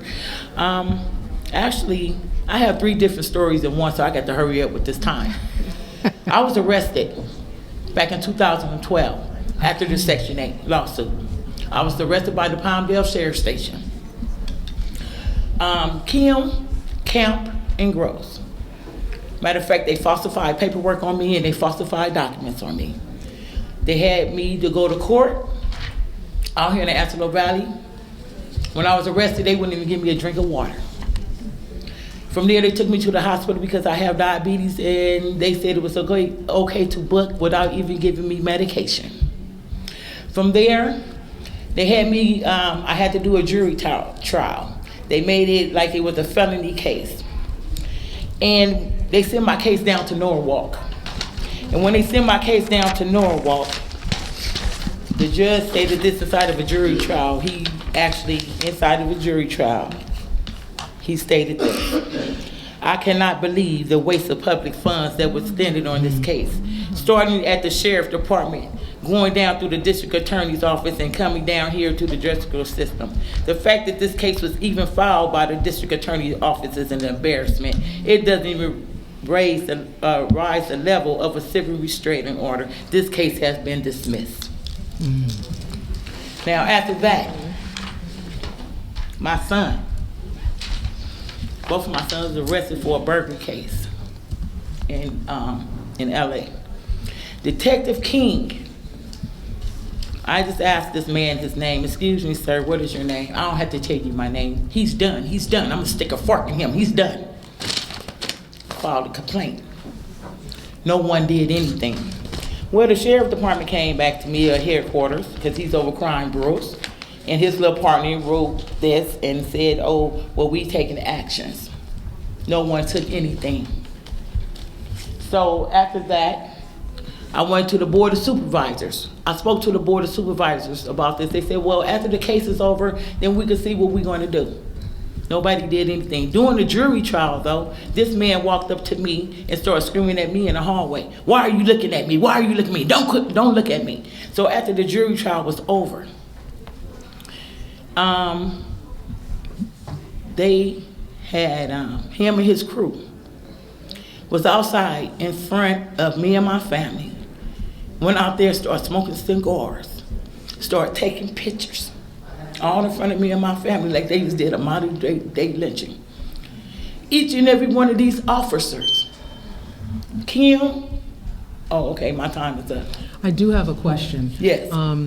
You mentioned some names when you got arrested Yes. after the section. Can you tell me those names again, please? Gross, Kim, Gross, Camp, yes. Gross, Lieutenant Gross, Gross. Deputy Kim. Deputy Kim. Yeah, and Deputy Camp. And Deputy Kemp. Yes. And these are all Palmdale. Yeah, they was in Palmdale. I don't know where they are now. Okay. But and then you mentioned Detective King was involved in the arrest. well, he of was your- involved with my son's case. With your which son's case? They gave my son 45 years to life on a burglary case. When the other ones that actually they seen do this on camera. They gave them 2 years. And because my son would not take a deal for 20 years, they ended up giving him 45 years to life. And the thing that they, what they found was an iPad inside of a gutter.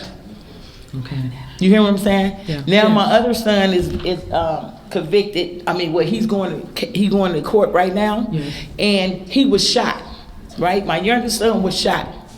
Now my baby laying up in a hospital. So, because the detective, this one, Marino, come to call me on the phone and said, Miss Berry, we know who you are. Matter of fact, Kim said, we know who you are. Detective King said, we know who you are. Marino said, we know who you are. So let me back you up a little bit. Detective King, is that the individual who yelled at you Yes. and was taking pictures Yes. right in front of you? Yes. Now, do you know, is he with Palmdale? His name is Mark King. Mark King? Oh, yes. Okay. Yes. And he's with Palmdale as well? No, he's not with Palmdale. He Okay. was the Special Crime Bureau out of the headquarters. Okay. Special crimes. Okay. Yeah. And he also was somebody who said, we know who you are. Oh, yes. He definitely told me, we know who you are. When I was arrested, Kim said, we know who you are. Okay. And then when my son with King, we know who you are. Now Marino, they got my younger son in there. They offer him a 30-year deal because he won't take a 30-year deal. They talking about he looking at a life sentence at the age of 23. You hear me? And he was shot, but nobody is saying this. They said, oh, he a gang member. He's not in no gang files, no gang tattoos. They couldn't identify him in no kind of gang. You understand what I'm saying? I do understand. So somebody, when I talked to the Christina at the board at Michael Tonovich office, I hold a meeting with her. I showed her every piece of document. Everything that I could say, I can bag it up. So I'll give them documents after documents after documents. They said that they was gonna give it to the justice, the one in justice, right? She never called me. She never sent me a letter, anything. So I gave the paperwork to the DOJ. I gave it, to everybody. Nobody doing nothing. Okay. Are there other questions? And another thing, my son is a special ed student at Tony's special ed, mental disabilities. He been having disability ever since he was little, and nobody's saying nothing about that as well. Okay. I have a question. Oh, there's another What do you want card. to happen? I want some justice for my sons. You know what? It's like this. My son's name is Antoine President Dave Shine and Henderson, but I'm gonna tell you this. When I told the Board of Supervisors, and I mean every word I say, if I could sit around here and help thousands of people, because that's what I do. I help low-income families and children in this Antelope Valley. Have always been doing it when I stayed in Long Beach, when I stayed in Harbor Hills in the projects. You hear what I'm saying? Mm-hmm. I want justice for my son. I will walk the streets of the people. I will go from the end to the end of the earth for mine. If I stand up for thousands of kids out here, I'm sure gonna stand for mine. You're gonna see me again, and you're gonna see me very soon. I'm getting ready to hold something out here, but I'm going to Compton, I'm going to Torrance, I'm going to these courthouses, and you will see me again. I told the Board of Supervisors I will walk to the end of the earth for mine. Okay? Thank you. Thank you. Ms. Beverly, yeah, there's a card there for you. Thank you so much. Ms. Feller? And as she is coming forward, I've also got Dr. Miguel Coronado and Lilia Galindo? Okay. Go ahead. Ms. Feller. I'll apologize right away. I've not had near enough coffee this morning. Such a time limit, so much to say, so little time. First, I'd like to touch on the fact that many of you have not been up here before. It is very important that you learn our history. You can start with a 1995 article in the New Yorker. I think it was about 25 pages in our white supremacist groups up here. Okay, the reason why Mr. Darren Parker was put on a Human Relations Task Force was in response to that article. That was not a lifetime ago. That was only 2 decades ago, okay?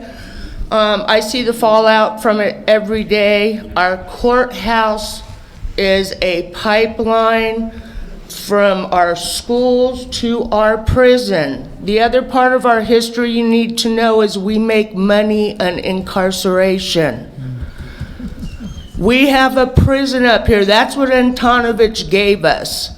When the broken families started following their inmate partners and fathers and brothers up here, there became issues with housing that we declared war on. Section 8. We blamed Section 8 and poor people instead of the destruction left behind incarceration, okay? I don't have much time, it's real important. We've had the DOJ up here. A lot of people up here are responsible for bringing them here. They did a lot of good work, and I know the sheriffs are trying. They need to know our history too. Somebody said something at their town hall the other night, and that is you cannot deny somebody their reality. The reality up here has been racism. I'm sorry, hold on. It's the lack of caffeine, I'm telling you. Okay, so those changes, if you don't know our politics, those changes are already being chipped away at. We now live in a city that has set up their own citation and justice department. I got 40 seconds, very important. We're passing a homeless tax that will bring $3 to $4 million a year to the city, and our city leaders have made it quite clear that half of that will be used for policing. We have had the mayor, the vice mayor, and now the mayor emirate in front of the DOJ monitoring group the other night come right out and say, we will give them a choice, the shelter or jail. That has been in our newspaper, that was on video in our town hall. They say 40% of our homeless are veterans. Are we going to start telling our veterans where they can go and where they can't go? I'm sorry, I'm out of time. Thank you. Okay, are there any questions? I have one Yes. Real quick one, ma'am. You said our city several times.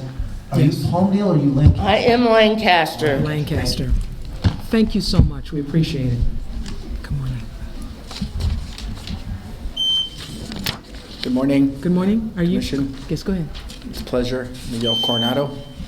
I am a founder of Age to Change. It's an organization that focuses on education. I'm sorry, can you say the organization again? A little- Age is a Change? Use the other This mic. That's the okay. one that actually All right. projects.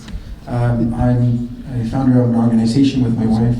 It's called Age to Change. It focuses on recruitment, retention, graduation, and transfer of students to four-year universities. I received a call in February of 2012 that there was a Sheriff Deval shooting here in Lancaster. And I reached out to a gentleman that spoke earlier, Mr. Dan Parker, to organize a press conference to bring about the issues that are happening at that time in Antelope Valley. We also at that time had issues with Section 8 and the mayors, both Palmdale and Lancaster, and the Sheriff's Department, in the words of citizens, terrorizing the community. Since then, 2012, it's been almost 5 years. And some of my fellow committee members and some of my fellow activists are still concerned with what's going on in this community. But I'm here to report to you that a lot of change has occurred. A lot. But we don't hear sometimes the side of the Sheriff's Department. I spoke to a young sheriff's officer and he shares with me that he stopped a Mexican lady. And when the Mexican lady was about to drive off, he wished that he, on the way home, blow up and burn. But we don't hear stuff like that. The unfortunate circumstances of that story that it happened to be my brother, who was a deputy that stopped the lady. So we still have issues, we still have concerns, but I'm here to report to you that we are making enormous change.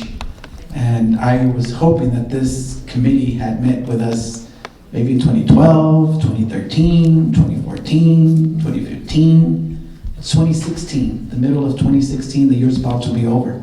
And I'm here to tell you that the Sheriff's Department, specifically in Lancaster, because I live here in Lancaster, under the leadership of Pat Nilsson and Sergeant Dawson and Randy Harris and the rest of the officers, are making effort to make changes in this community. The mayor, the city council, are making efforts to make changes here in Lancaster, and I'm the forefront of that. To my fellow activists that are here today, they know that I'm a liaison to the Sheriff's Department, to the City of Lancaster, to the hospital board, to school districts, to the community. And if there are issues, there is an advisory board that I am part of, and will be very happy to take those issues directly to the captain. But we cannot just focus on complaints, we need to focus on solutions. And I hear a lot of complaining, and what I want to see is a committee of these activists coming together to work together to bring the appropriate change with the Sheriff's Department. Thank you.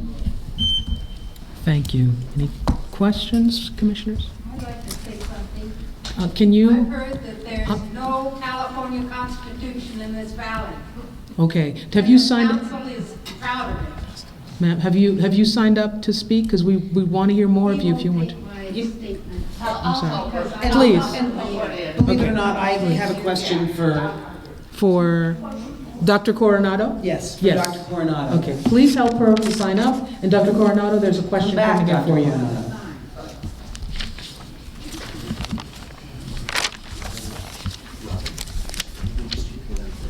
So, thank you for your perspective in being here. I wonder, so you were hearing these complaints, and why do you think, I mean, I know that I appreciate that you're called to unity and activism and to let you know, but these problems have been happening. Why do you think nothing has happened before? Is it just because people haven't come together, or why do you think the issues of Antelope Valley are the issues of Antelope Valley? Well, to be honest with you, ma'am, not all, obviously, but some. The activists are agitators. They know that we have a particular advisory committee that's a liaison, as I mentioned to you, between the sheriffs and the community. And when there are issues, abuse of any sort, we are there to make sure that we hear them and talk to them and communicate with them and bring those issues to the captain. and to his leadership. And we're there for that. And we don't hear these calls. A lot of the complaints here in Lancaster that you heard today, we haven't heard about it because it hasn't been brought up to our attention. A lot of these activists at times look at me as like, who are you? And what are you doing? Well, I've been a trailblazer here for the last 10 years as an academic counselor at Antelope Valley College. And I always press to the activists, ma'am, that we need to come together, work together, and resolve these issues. To not wait till a commission comes to our community and start airing this situation. As you guys already know, we have over 500,000 residents. And if you look at this room, there's only about 40 that are bringing up issues that we have been dealing with. Are there still issues and concerns that we need to deal with? Absolutely. But in order to deal with those issues and concerns, we need to know about it. And if we don't know about it, that means the captain is not going to know about it, the mayor is not going to know about it, and our community is going to be deaf to what really is going on and what changes we're going to be able to bring. One more question. Yes, ma'am. I would love to know, even if it's just 2 or 3, what are a couple of solutions or programs or something that you've decided now are really sort of working, or would be information for us to have where we should be looking and thinking about what possible solutions are that maybe, we're not full-time experts. What should we be thinking about? Solution 1, it would be for the activists that are here today, or the activists that put this forum together today, which I do applaud, is to come together and sit together with us in the advisory committee. If the sheriff is a problem or are a problem, that's solution 1. Come together and let us know directly what it is that we could do. But we have to sit at the table together. Number 2, the second solution is to come up with solutions. What do they want to do? What do you want to see? What is the change that you would like to experience? We just cannot complain about what's going on. We wanted to come up with solutions.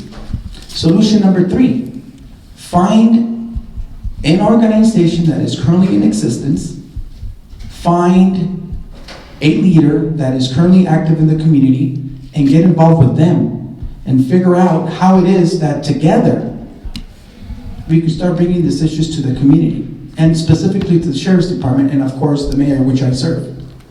Okay. You have one more? Okay.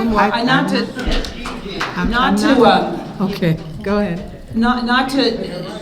Go ahead. Again, those are suggestions of how other people have solutions. I'm looking to you for what you know, having, because none of these complaints, although each one is, obviously we're human beings, anyone suffering is always heartbreaking, but there's nothing completely out of the realm that I haven't heard or read in the newspapers, because I do actively and I pay attention, particularly I'm on this commission. So again, we are hoping at the end of these hearings, we will have something to consider and propose. So while your suggestions are very good, I'm looking a little bit more for, what can actually be done. Like, if you had to be the activist, if you had these things happen to you, what would you want to see? What I would like to I still am an activist. The only issue is here, ma'am, is if I'm not contacted when there are problems, how do you appropriately bring it up to the authority figures that could make the difference, and that could come up with the solutions that they need? In order for us to be able to do that, we need to know about it. Now, what would I specifically do? What I would do before, without knowing what the necessary channels would be, for example, when they shot that young Mexican kid, the first thing I did was I called other activists to come together. I called other families that had these kind of same issues. I went ahead and called the community to see what is it that we could do together to stop these shootings or stop these abuses, to come up with an action plan where we could sit with the Sheriff's Department and bring about the necessary changes. That's what we need to do. Without communication, we're going to continue to complain and we're not going to come to a specific solution.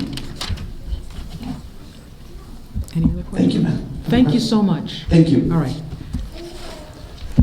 Lilia Galindo. I'm sorry. It's okay, thank you. And then good morning, thank you for coming here. My name is Lilia Galindo. I am an immigrant from Mexico City. I am an economist and I have a master's degree in public administration. I am part of the Community Advisory Committee in Palmdale, and I have a radio talk show that I started that radio talk show because of the abuses of the Sheriff Department here in Lancaster and Palmdale. I have been on the air for 6 years, and I have the fortune to be the voice of the Latino community in the Antelope Valley. They call me when they have problems. And do you know they are not here because they cannot come, because they are working, because of the language barrier, because they are tired, they are afraid, and they don't complain. Many times I receive the complaints and I tell them, go to the watch commander. And do you know they go there and they say the watch commander is not here. And there is no forms, there is no people who speak Spanish. The customer service of the reception is so bad that you are afraid of going. And there are many, many problems that they still have, but they don't talk. And now that we have Donald Trump on the scene, a lot less. They are scared again. Do you know, I think that the situation that we live here in the Antelope Valley in 2010 is it was a product of the recession, of the great crisis economical, and we were used as scapegoats of the situation. The immigrant community, the African American community, they are producing this chaos. And they were listening Rush Limbaugh, and I understand that many people in the deputy department, in the sheriff department, they listen that kind of information, and they really believe what they say. And now, right now, with Donald Trump, it's the same situation. Everybody's scared. We are all scared. Well, you know, I came to tell you that I think that we still have problems, and the people is not going to come here. We have to think in other avenues to convey the message to them. And do you know, I saw with a big surprise in this Los Angeles County Commission of Human Relations that we have only one Latino there. And do you know, we don't have a representation from the Antelope Valley. And we are so many Latinos now. It is my understanding LA County has like 48% of Latinos. And if it's not for Hilda Solis, my God, we don't have anybody. And it's good to know the language, but it's also so important to know the culture. And maybe the second generation is not the same, but I, who came from another country, who know all the challenges that you have to overcome to go ahead in this country, I want to be the link with my paisanos, with the people who came from my country. That's it. Thank you very much for your attention, and please get us involved in the 5 districts. We want to be part of the solution, because if you are not at the table, you are on the menu. Thank you. Hang on a second. He's got a question. Thank you. Thank you very much for speaking. You mentioned, Doña, that you had a radio show for... Café con leche is the name. Café con leche. Bueno, si lo cubano me encanta el nombre. But can you tell me, you said it went off the air because of the sheriff's department? Did I misunderstand that? No, do you know it's my English? No. In fact, on my show, I had invited Sheriff Baca, Sheriff McDonald, all the sheriffs, to give them the opportunity to listen directly from the community, the kind of problems that they have. And they have been really good resolving the problems when somebody calls and they speak Spanish and I translate for them. And we have an excellent opportunity that the people can talk with the big shots. No, even Hilda Solis has been on my program too, and many other people. Do you know, I think this is the way that we have to communicate. We send information in papers, flyers, people don't want to read, they don't speak English, they don't have access to computers, they don't have internet, and we have to think about that issues when we want to send them information. Thank you. Thank you. Gracias. Thank you so much. I think we've got Baron G is next up, and as he comes forward, Cliff Ross, Jean Varden,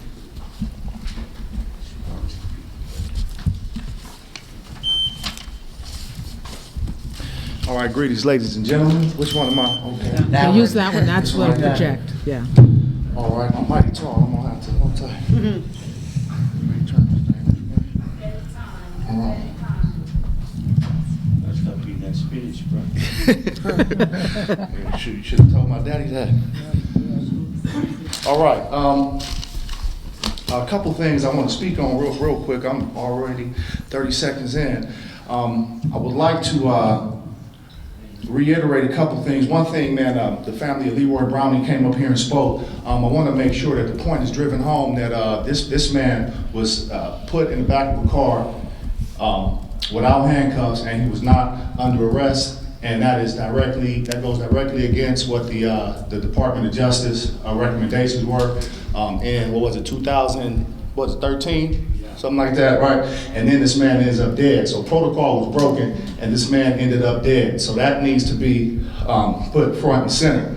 Also, another issue in this community that I'd like to speak on, which was brought up briefly as well, are these checkpoints in the community. They seem to be popping up mostly in areas that are dominated by minorities. And when you follow these stories and look at what's going on, you get a bunch of people arrested, but nobody is getting busted, or hardly anybody is getting busted for DUIs. This is being used to, harass and bust people, particularly disadvantaged people, immigrants, things of that nature, vulnerable people in this community.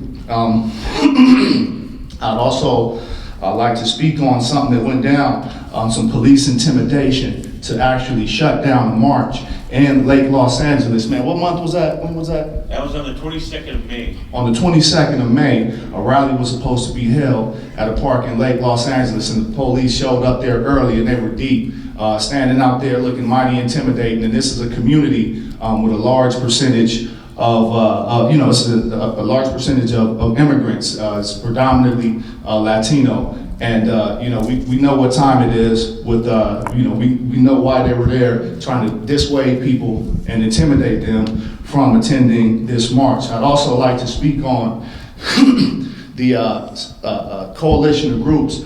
For those of you out here, man, we're going to be marching on this courthouse on the 5th. And you're going to address all of these things that's going on. And I want to see a lot of y'all there. If you want some more information, you need to touch base with myself, this man right here with the camera, Cliff Ross right here with the orange glasses on his head, Cynthia Beverly with the red shirt right there will be able to help you out. Give us your contacts and we'll reach out to you. Okay, and that's, I guess I'm just about out of time. Thank you very much. What's the date of this? You said the 5th? You mean October 5th? Yep, October 5th. October the 5th, and it's going to begin at 10 o'clock. We're going to start from Michael Alexander's courthouse Michael Alexander's building to the Antelope Valley Courthouse. The following week, we'll be in Compton on October the 12th at the same time in front of the Compton Courthouse. Okay. Oh, can I just have one more question for you, Baron, sir? excuse me, Baron, there's a question for you.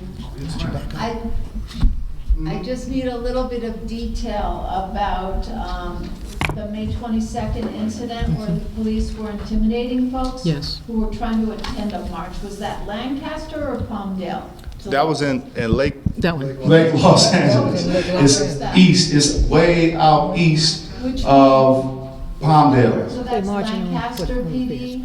And how are they intimidating? May Were they 22nd, simply out there in force? It was the sheriffs, and they were out there in force. Help us out, Greg. Sheriffs, got it. Madam, I'm the actually Hispanic representative in the community of Lake Los Angeles that is 70% Latino. Okay. What we went ahead and we made an intent to do was to inform the Latino community of their rights as voters. Is what we were attempting to do, to go ahead and register them as voters, to provide them with information on zoning and code enforcement, which is a big problem out in Lake Los Angeles.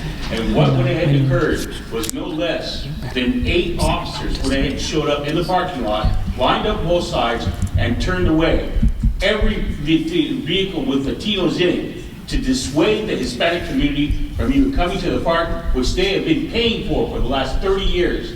That is the type of intimidation that we went into witness to. It's some old Alabama sheriff type stuff. So that was a public parking lot at a park? Ma'am, that was a public park that the people of Lake Los Angeles have gone ahead and paid for with their own tax money over the last 30 years to the sum of $12 million for a park that only cost $3.5 million to build. Right, great. We need more detail on that. And Yes, so ma'am. outside, there's a whole group of people who can take it down. Yes, okay? ma'am. Okay, all righty.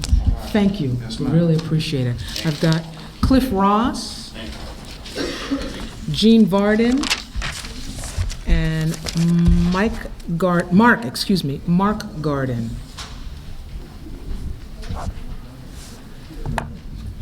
All right, good morning, everyone. My name is Cliff Ross.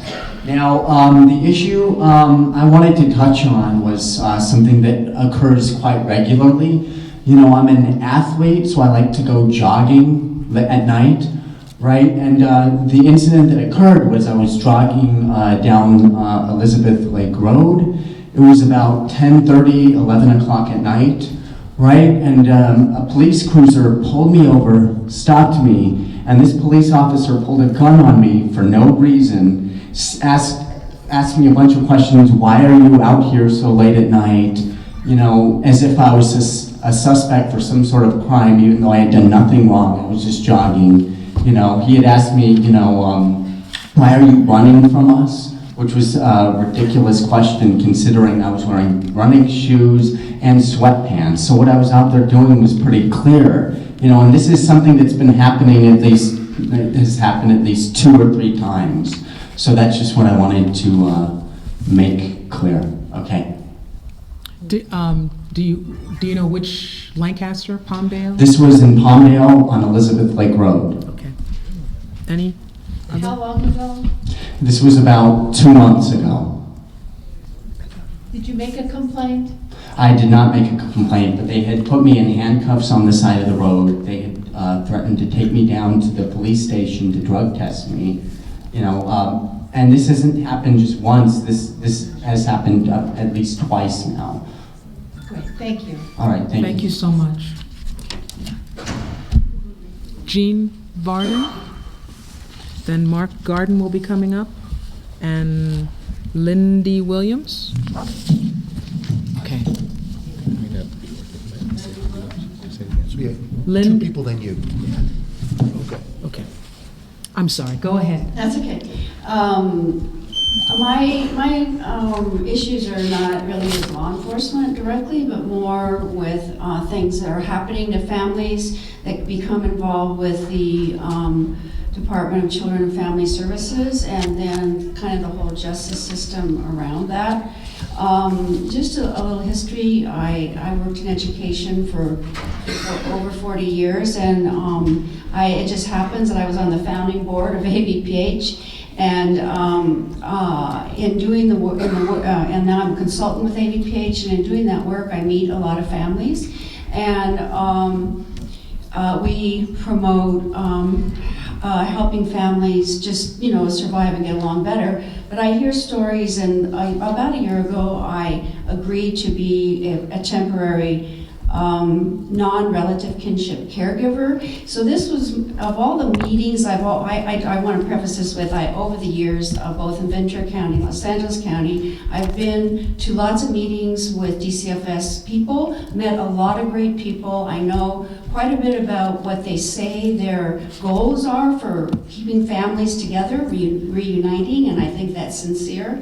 But when I got personally involved with the system, I found a whole different set of circumstances going on where it was really difficult to communicate. I would have emails not answered, phone calls not returned, questions not answered directly, and I'm trying to help a family get through a period of time so they can have reunification. And then during this time, I actually started hearing the story that you heard earlier from Wendy Trujillo, and I became very concerned about the things that were happening to her. But I couldn't address it at that moment. But now that I'm not a caregiver, I had a little more time, so I agreed to go to Monday to court, just to try to understand what are the things that she's being told, because they don't make sense. She's met all of her requirements. And in trying to be her advocate and ask if I could sit in on everything, it turns out I actually got removed from the courtroom. And I heard later that the attorney was suggesting that I was intimidating her, and that was the reason I had to be removed.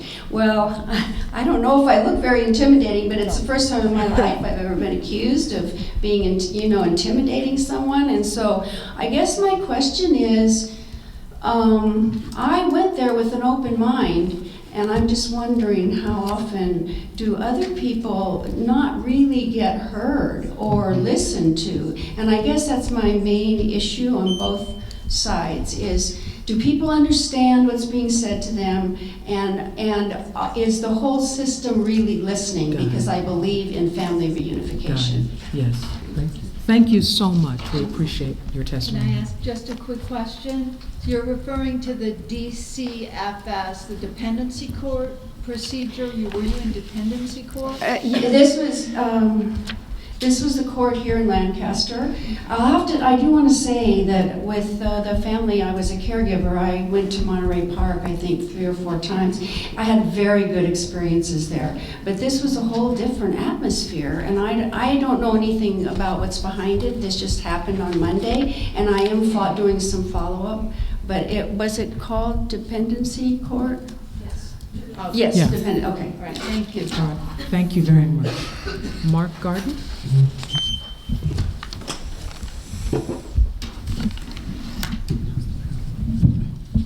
Good afternoon, Good afternoon. everyone. Oh, yes. My name is Mark Garden. On August 14th, 2015, last year, I was driving home and pulled over by an officer. He asked me for my license, registration, provided it to him, and he pulled me out the car and used a lot of force. I had got back in my car because I was scared.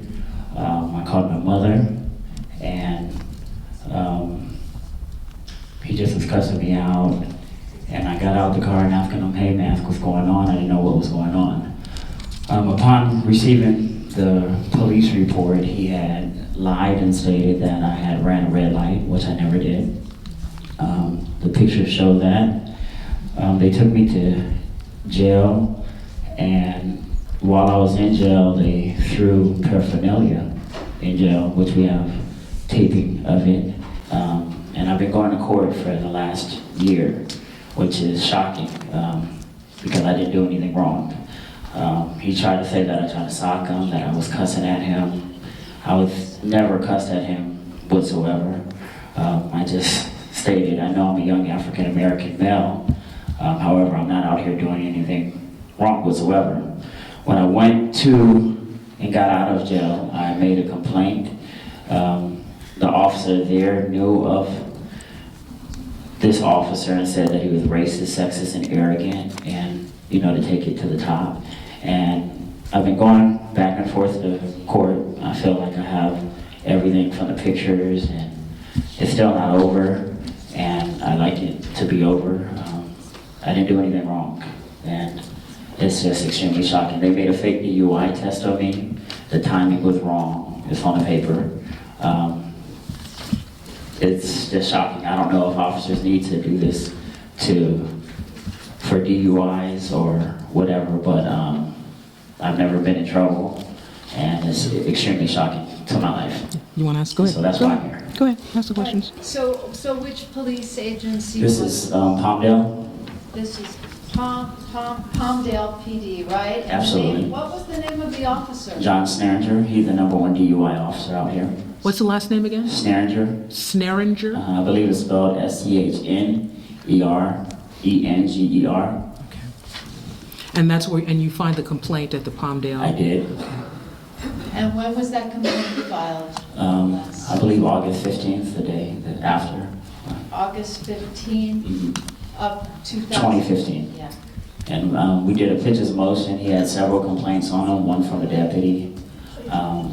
We have the videotape of them throwing the paraphernalia in my cell. And the criminal case is still pending. It's still pending.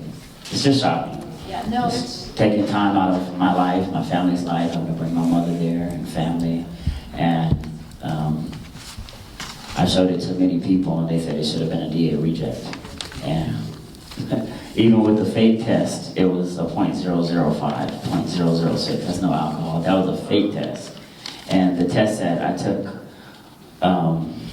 with a .05, .06, which still today, I still think is incorrect, because I wasn't drinking. And so, yeah. Got it. Thank you so much. Thank you very much for your time. We've got Lindy Williams, and as she comes forward, Artisha Hickman will be after her, and Matthew Wheeler. Good, what is it? I don't know, morning. I work nights. Good morning. And Ms. Williams, can you speak into the other mic, because that's the one that we're going to hear you. Thank you. Can you guys hear me okay? Now you're good. Good deal. My name is Lindy Williams. Been in Lancaster 20 plus years. Growing up out here, my dad being in the Air Force, I just believed I was just a person, human being. I had a horrible experience that changed my life with the sheriffs. It's probably maybe 2010. Short version, the answer that I got, I was charged with a felony assault with a deadly weapon. Had some people lie on me, and the answer that I got from the sheriff was, if it's in LA County and it's 2 against 1, it's probably true. So even though they say I hit somebody, look how big I am with a hammer. The answer was, if it's in LA County and it's 2 against 1, it's probably true. Had I not been a child of God, had the parents that I had,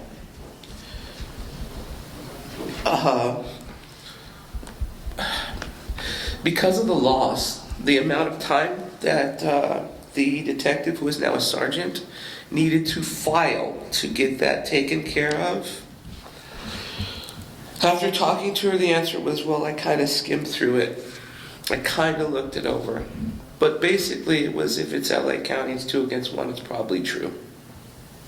So you're trying to take my freedom because you didn't read, because I'm not important enough for due process. And if it's LA County and it's 2 against 1, it's probably true. And that's the answer. It took me over 18 months, at grace of God, handful of people at the Sheriff's Department to help me clear my name. Because once that happens, once you're charged, it doesn't go away. So you can't have it expunged. And you have that charge. And if anybody ever runs your name, you have that charge. Felony assault with a deadly weapon. Because of that, I actually started volunteering with sheriffs. I'm a CAC member.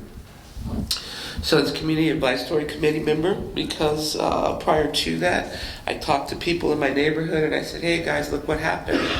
But with the fact that the sheriff, I had my own neighbors tell their children, well, we don't really know what she did, so stay away from her. So my name, my reputation, my word came in question because it was the Sheriff's Department. And if it's the Sheriff's Department, they can't be human, they must be correct. I do see things changing, but I'm damaged. And had I not had the Lord and help to clear my name, oh, you best believe I'd be on TV and it would not be good. Yeah. Thank you so much for your testimony. Artisha Hickman? Yes.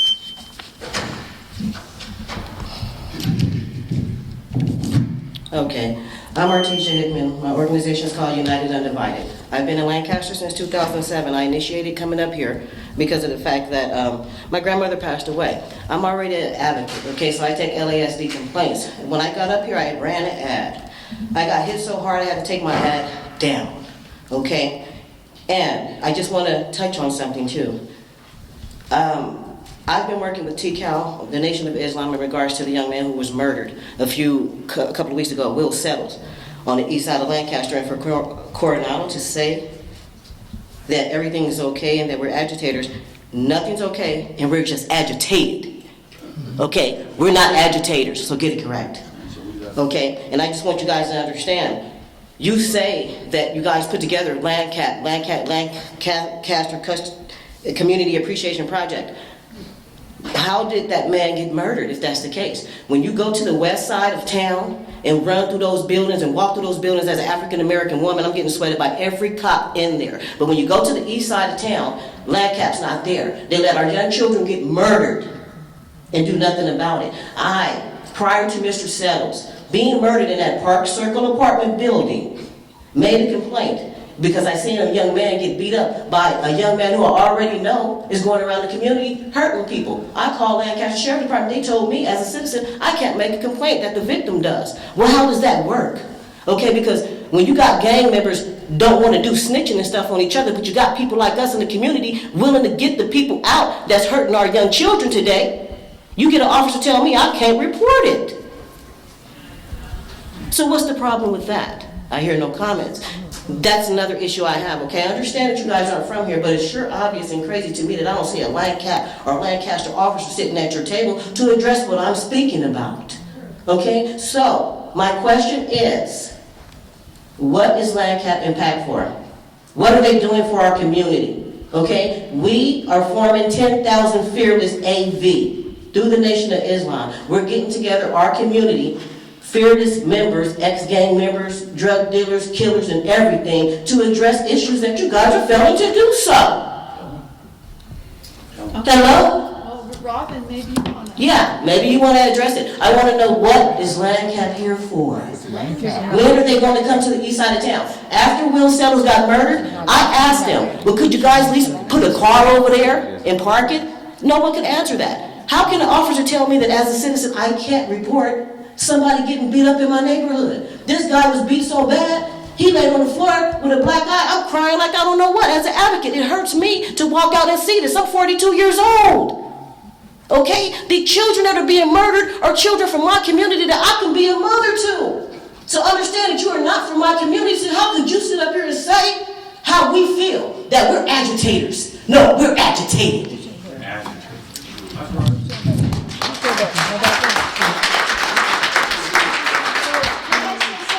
Sure. What is land? You should know this. Why are you asking me?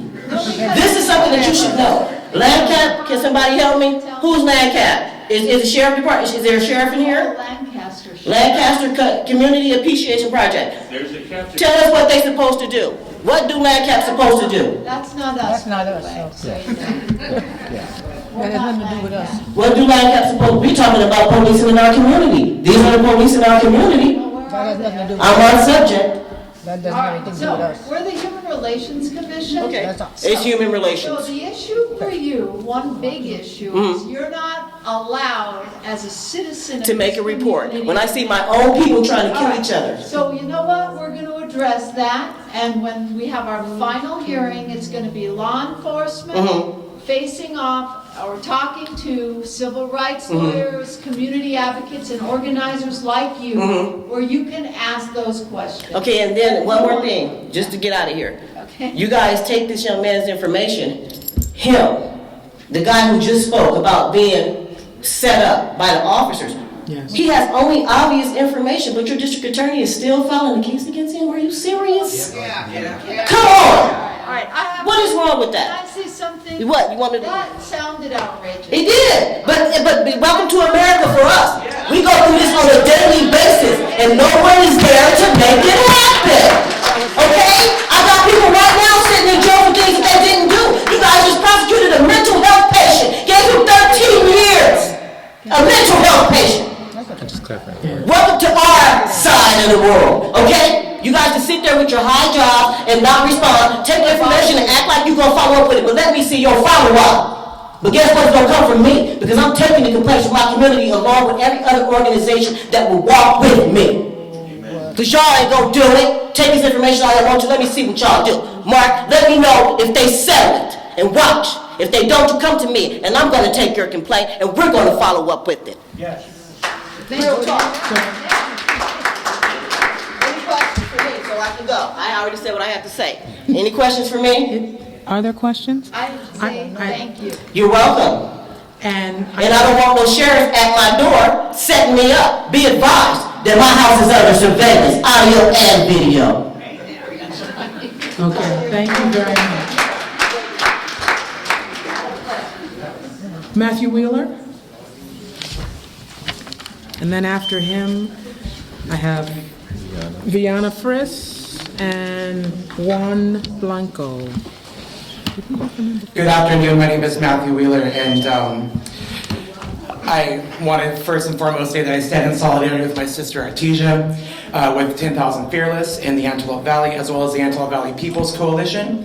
I want to touch on something that Miguel Coronado said, and she touched on as well, as referring to us activists as agitators. That is perpetuating the problem, and it's just making us feel more and more that we're not being listened to, and that is the problem in this community. You may be looking at me saying, oh, what does this white kid know about racism in this valley? But I have been a victim of racial profiling by the Sheriff's Department, being pulled over in what they called a G ride, because I was with some friends over here on K in 10th Street West. We were turning left, and they said that we supposedly swerved a little bit.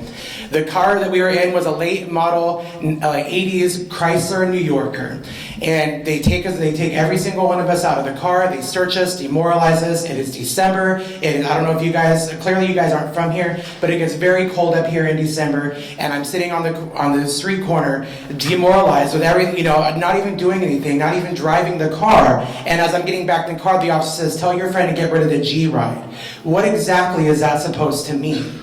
And why are our sheriffs using racist language like that?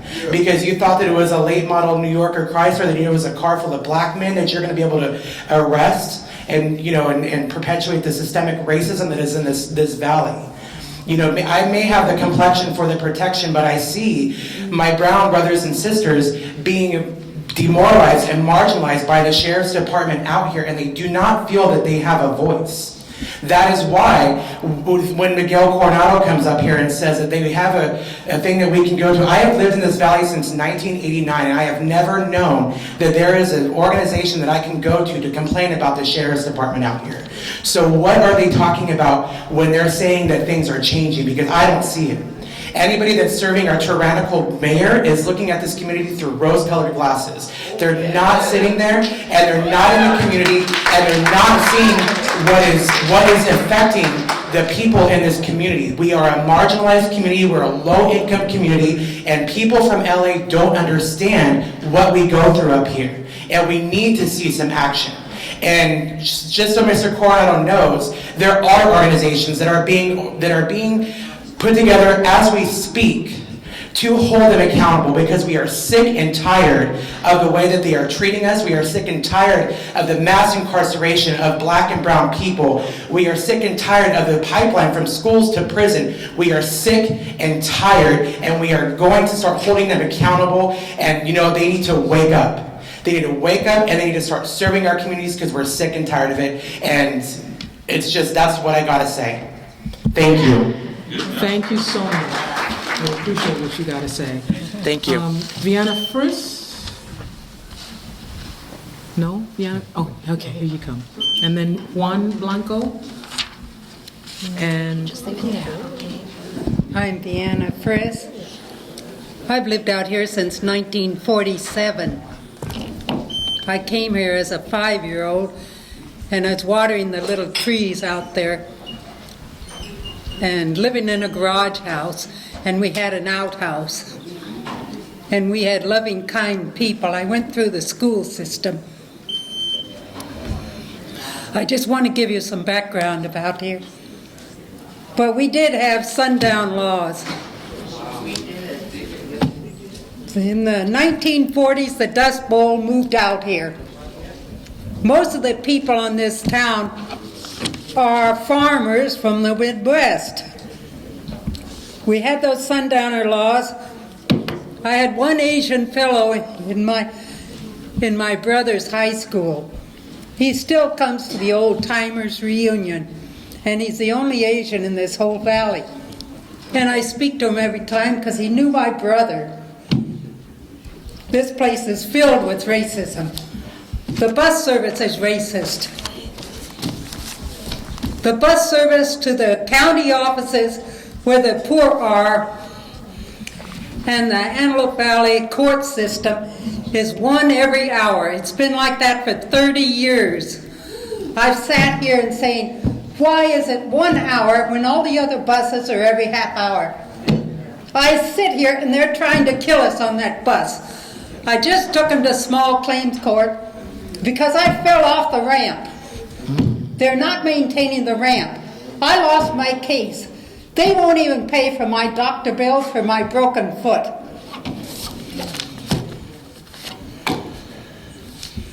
We have Edwards Air Force Base out here, which is the base of the space program. I mean, we have intelligent people here, and this county treats us like desert rats. You don't give us any respect. I've lived in this, I was born in Burbank. My father worked at Union Station. We would travel every summer. That Union Station, I'd like to have a sidebar. That Union Station has turned racist. I'd like to see you people clean up your own Union Station. They've roped off the chairs. It's a hateful place. There's racism right in there. You're yelled at by those clerks, the police. That was my first introduction to democracy, that was at Union Station. And look what you people have allowed to do. The LA Times is a disgrace. I've called in the past 2 years trying to get someone to talk about Union Station and all that's going on here in the North County. But that Union Station is a police state. They yell and abuse us. If you don't, you used to have little chairs sitting around. Now you're roped off like a prison. So I'm really ashamed of Union Station and you LA people. I think I'd like some more time. This mayor out here is tyrannical. You want to hear some more? In 2010, this tyrannical mayor tried to condemn my house, and I had to fight LA code enforcement. And he hates the poor. He put up 8-foot steel fences around the Metrolink station. You open your eyes and you look around. There are these 10-foot steel fences around. That's his solution to the poor and every problem in this city. That's his solution. That's his attitude. He's hateful. Yes. Thank you. Thank you, Ms. Brisk. We really appreciate your testimony. Thank you, and LA Times is a disgrace. Juan Blanco and Omar Ruiz.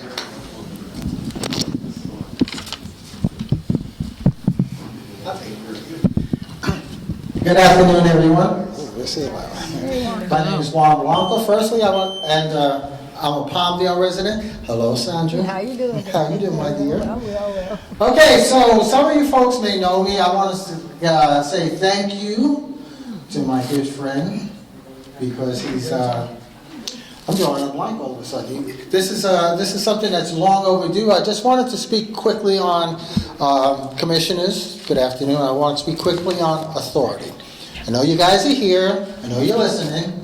As a former member of the Antelope Valley Human Relations Task Force, I've been involved with community affairs since 2000. We worked very hard to improve our community. We've had many difficulties. As you can see from the testimonies, you have a lot of angry people here because of the circumstances. Around 2008, 2009, the Antelope Valley Human Relations Task Force, which was serving as a buffer for the commission, was kind of dissolved because the mayor of Lancaster didn't see the validity. And the commissioners didn't stand up and say, well, we want to keep this task force in operation. It was a task force of regular residents in the Antelope Valley. We got zero support, and now we have two organizational structures between the city of Palmdale and the city of Lancaster that has a committee who are supposed to listen and transmit this information back to the sheriff's department. Now, I'm not saying they do a bad job, they're doing a good job, but there's only so much any individual can do. I would like to know where this is going with the commissioners. You're here, you have authority to do what? That's my question. I appreciate you being here listening, but the bottom line is, do you have any authority to make any changes? I'm here for change.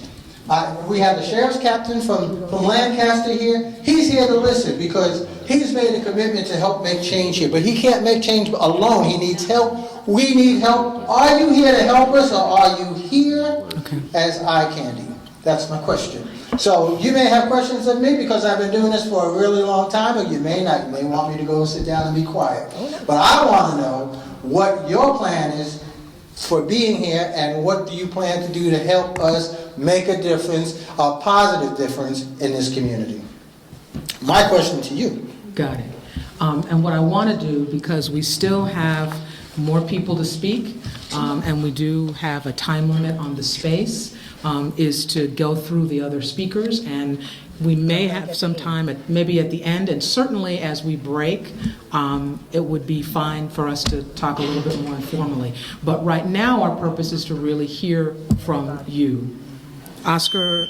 Omar Ruiz, come on up. And then I've got Ruth Sanchez, Edward Browning, and Biana Frisk. These are all folks who want to speak again. Ok, buenas tardes. Good afternoon. Mi nombre es Omar Ruiz, presidente del Grupo Hable. My name is Omar Ruiz, president of Able Group. Tengo la oportunidad de servir a la comunidad latina hace 6, 7 años. It's been 6 years that I've been able to have the opportunity to serve the Latin community. Es un enorme gusto el que tengo de servir y apoyar a mi comunidad, quien no habla el idioma inglés, que nos cuesta muchas veces el trabajo. It's a great pleasure for me to be able to work with and represent the community that speaks limited English. Este evento se hizo para apoyar a la gente, a la comunidad, no para venir a sacar banderas. This event was created so that we could come here to support the community and not create more barriers. Nosotros empezamos hace 6, 7 años, si mal no recuerdo, con la señora Cintia. We started 6 or 7 years ago, I'm not too sure, with Miss Cynthia, Con los DUI checkpoints. at the DUI checkpoints. En ese tiempo hubo una propuesta de la familia Galindo, en la cual Proposal from the Galindo family. se requería el hecho de que se tomara en criterio la parte del oficial, que se pedía el hecho de la parte del oficial decidiera qué es lo que iba a hacer con la persona que no tenía una licencia. It was requested on behalf of the officials to come up with a solution of what would be done with a person without a license. La propuesta de ellos era que el oficial decidiera y nos quitaban los vehículos. The proposal was that the official would make the decision and take or impound our vehicle. Siendo un negocio bastante prolífero. A very prolific business. Ahora yo no sé por qué vienen, si son representantes el señor Coronado y la señora Galindo, de ciertas estaciones del sheriff, vienen a hablar y proponer. And I don't know if they're coming to speak, Mr. Coronado and Ms. Galindo, to speak here what their proposal is. Yo pido que el enfoque sea para la comunidad, I ask that the focus be on the community, no para llenarnos los bolsillos, not to fill our pockets, no para hablar de nosotros. not to speak or talk about us. Por favor, están las familias. Están las familias aquí presentes y escucharon a los jóvenes también. Please, families are here present, and you've also heard the young people. Muchísimas Thank you very gracias. much. Thank you very much. Question, I'm sorry. Go ahead. Gracias, señor, por asistir y ofrecer su comentario. Yo tengo una pregunta, porque usted y otros han mencionado esa cosa de los automóviles. I have a question because many of you and others have mentioned about the vehicles. Y porque estamos aquí colectando data, ¿no? Colectando información. And we're here to collect data and information. Y en todas partes del condado de 10 millones de personas, And everywhere in the county of 10 million people. Este cosa es que para mí, y hablo nada más de mí, es nuevo. ¿Me puedes explicar el problema de los automóviles y el sheriff, por favor? And this for me, and probably not just speaking for myself, but can you please explain this problem with the vehicles and with the sheriffs, how that involves? Nosotros nos empezamos a envolver, mi compañera Ruth Tinajero y yo, hace 6, 7 años con Cintia, en un... I, along with Miss Regina, Cintia. Cynthia, Yeah, Cynthia. 6 or 7 years ago, started to work on this issue. Okay, y realmente ellos nos apoyaron a hacer un trabajo dentro de la comunidad. They supported us and helped us to start a job within the community. Que no se quitara los vehículos a la gente latina. That vehicles would not be impounded from Latin people. Que realmente eran los que no tenían una licencia para conducir. That it was really just individuals who did not have a license to drive. Los retenes se hacían con el fin no de un DUI checkpoint, The checkpoints were not made with that intention of a DUI checkpoint. Era para decomisar a la gente que no tenía licencia ni aseguranza en sus carros. It was to catch people who did not have insurance or a driver's license. Nosotros tenemos videos en los cuales consta que aquí en Lancaster, And we have videos that can prove that here in Lancaster, en lugares oscuros ponían los retenes. in darker areas were where the checkpoints were placed. Y cuando muchas veces tenían que ser a lugares alumbrados, Instead of the places where it should be, which is lighted area visibles. and visible. Y realmente no se hacía de esa manera. Incluso tuvimos la gentileza de hablar con el capitán Nelson para entrevistas y se nos negaban. In reality, it wasn't done that way. We actually tried to have or propose the questions to Sergeant Ese es Sergeant Nelson. Nelson to ask him those questions. Esa es la realidad, no lo que dijo el señor Coronado. And that's the reality, not what Mr. Coronado said. Yo les pido nuevamente, realmente que el apoyo sea no para nosotros. I'm asking that maybe, I'm asking you that the support not be so much for us, sino a la gente que lo necesita. but the people who need it. Yo he trabajado con la señora Cintia hace 6, 7 años y hemos tenido la gran satisfacción de recoger automóviles cuando ya tenían 1, 2 o 4 semanas en apoyo y sacarlos a la pobre gente. And he's jumping into clarity. Okay. So I worked together with Ms. Cynthia for 6 or 7 years now to help the people who have vehicles impounded within 1 to 2 days. Entonces, le vuelvo a reiterar, no quisiera que se escuchara la parte de las personas que vienen a llenar sus bolsillos nada más y a defender las estaciones del sheriff. So I ask that you not only listen to everybody who is here, who is to fill their pockets and only representing the sheriff's stations, Y venir con unas caras bonitas como todo el tiempo lo hacen. and come to put on a pretty face like they do all the time. Muchísimas gracias y disculpen la molestia. Thank you very much. Un cuestión más. Pues, y ya que pueden en California conseguir licencias sin documento, todavía sigue ese problema de Now that in California quitarlo. you can now again get a license without documentation. Is it still being still happening? Desgraciadamente hay oficiales que todavía lo siguen haciendo.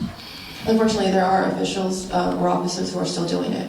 A mí me ha tocado ver de gente que tiene licencia y les quitan los carros todavía. I've seen myself people who do have a license and vehicles are still impounded. Y todavía, aparte de que pagan por tener un vehículo dentro de la yarda, todavía los mandan a colección. And still, even when they pay for the fees for the impound, they're still sent to collections. Yo quisiera saber de quién es el negocio o para quién es el negocio o quién aporta el negocio para estarlo apoyando. And I'd like to know whose business it is, what the business is for, and who are the people that support that business. Muchísimas gracias. Thank you very much. Thank you very much. I want to let everybody know we are at 1 o'clock. We've got about 3 more folks who have signed up who already have spoken, but if you want to speak, and we'll give you your 3 minutes. Okay. I've got, yes, you've got a question? Please, Commissioner Cummings. I just want to comment, if you have spoken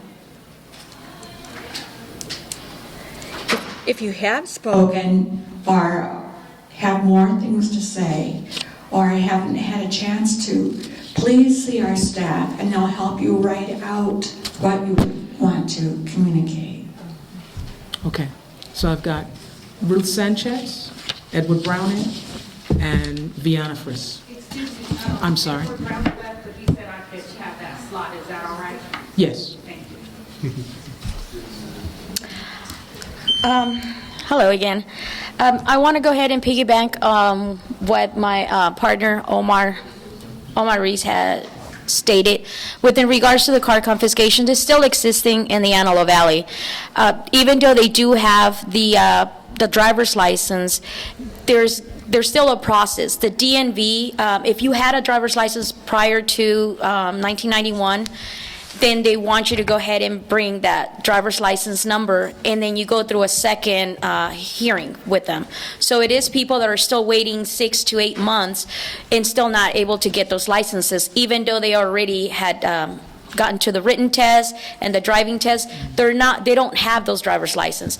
The sheriff department, and I've spoken with both sheriff department, not with the captains, but with the actual officers, they've stated that, you know, the law has passed, and there's plenty times, because it's already been over a year, that they should have their licenses. What they fail to understand is that this has to do with the DMV, and now with the closure of our DMV out here in the Antelope Valley, it's going to even make it complicated. So that is the issue that it still stands as to why the cars are still being confiscated.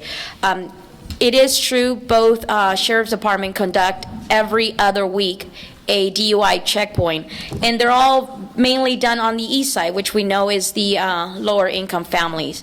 And we normally go to these DUI checkpoints and we see what happened. I know one incident about 3 DUIs ago, we entered the Palmdale DUI checkpoint. My husband was driving. We gave them all the driver's license, registration, and insurance of the vehicle, but because my husband wouldn't answer the question whether or not he has been drinking and he exercises right, they wanted him to put the window down and they detained him. Right away the next day, I did get a call from the captain from the Palmdale Sheriff Station asking me if everything was okay, because it wasn't until they realized who I was that they let us go, but they did say that they were going to go ahead and detain him.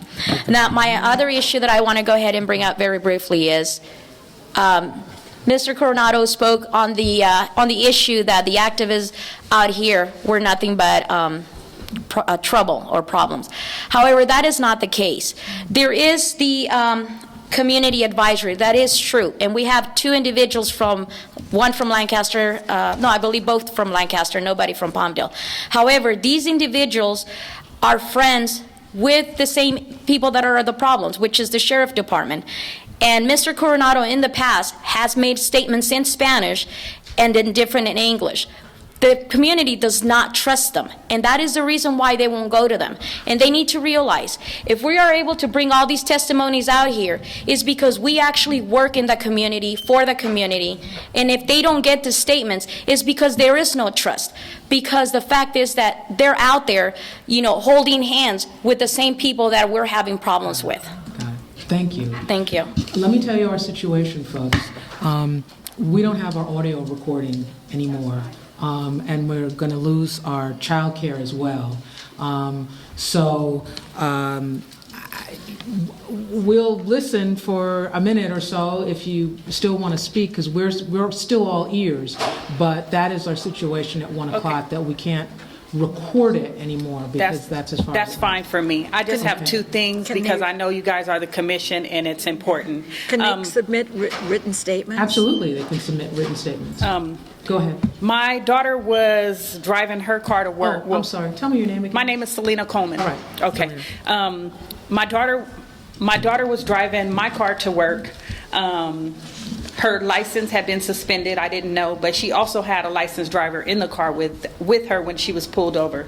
They didn't give her the option to let the other person drive. They impounded the car. It cost us over $1,400 to get our car out of the impound, because they put it on a mandatory 30-day hold.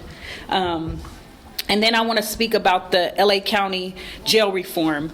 In 2008, the Board of Supervisors granted $682 million for this project, and in that same meeting they denied $800,000 for mental health temporary housing.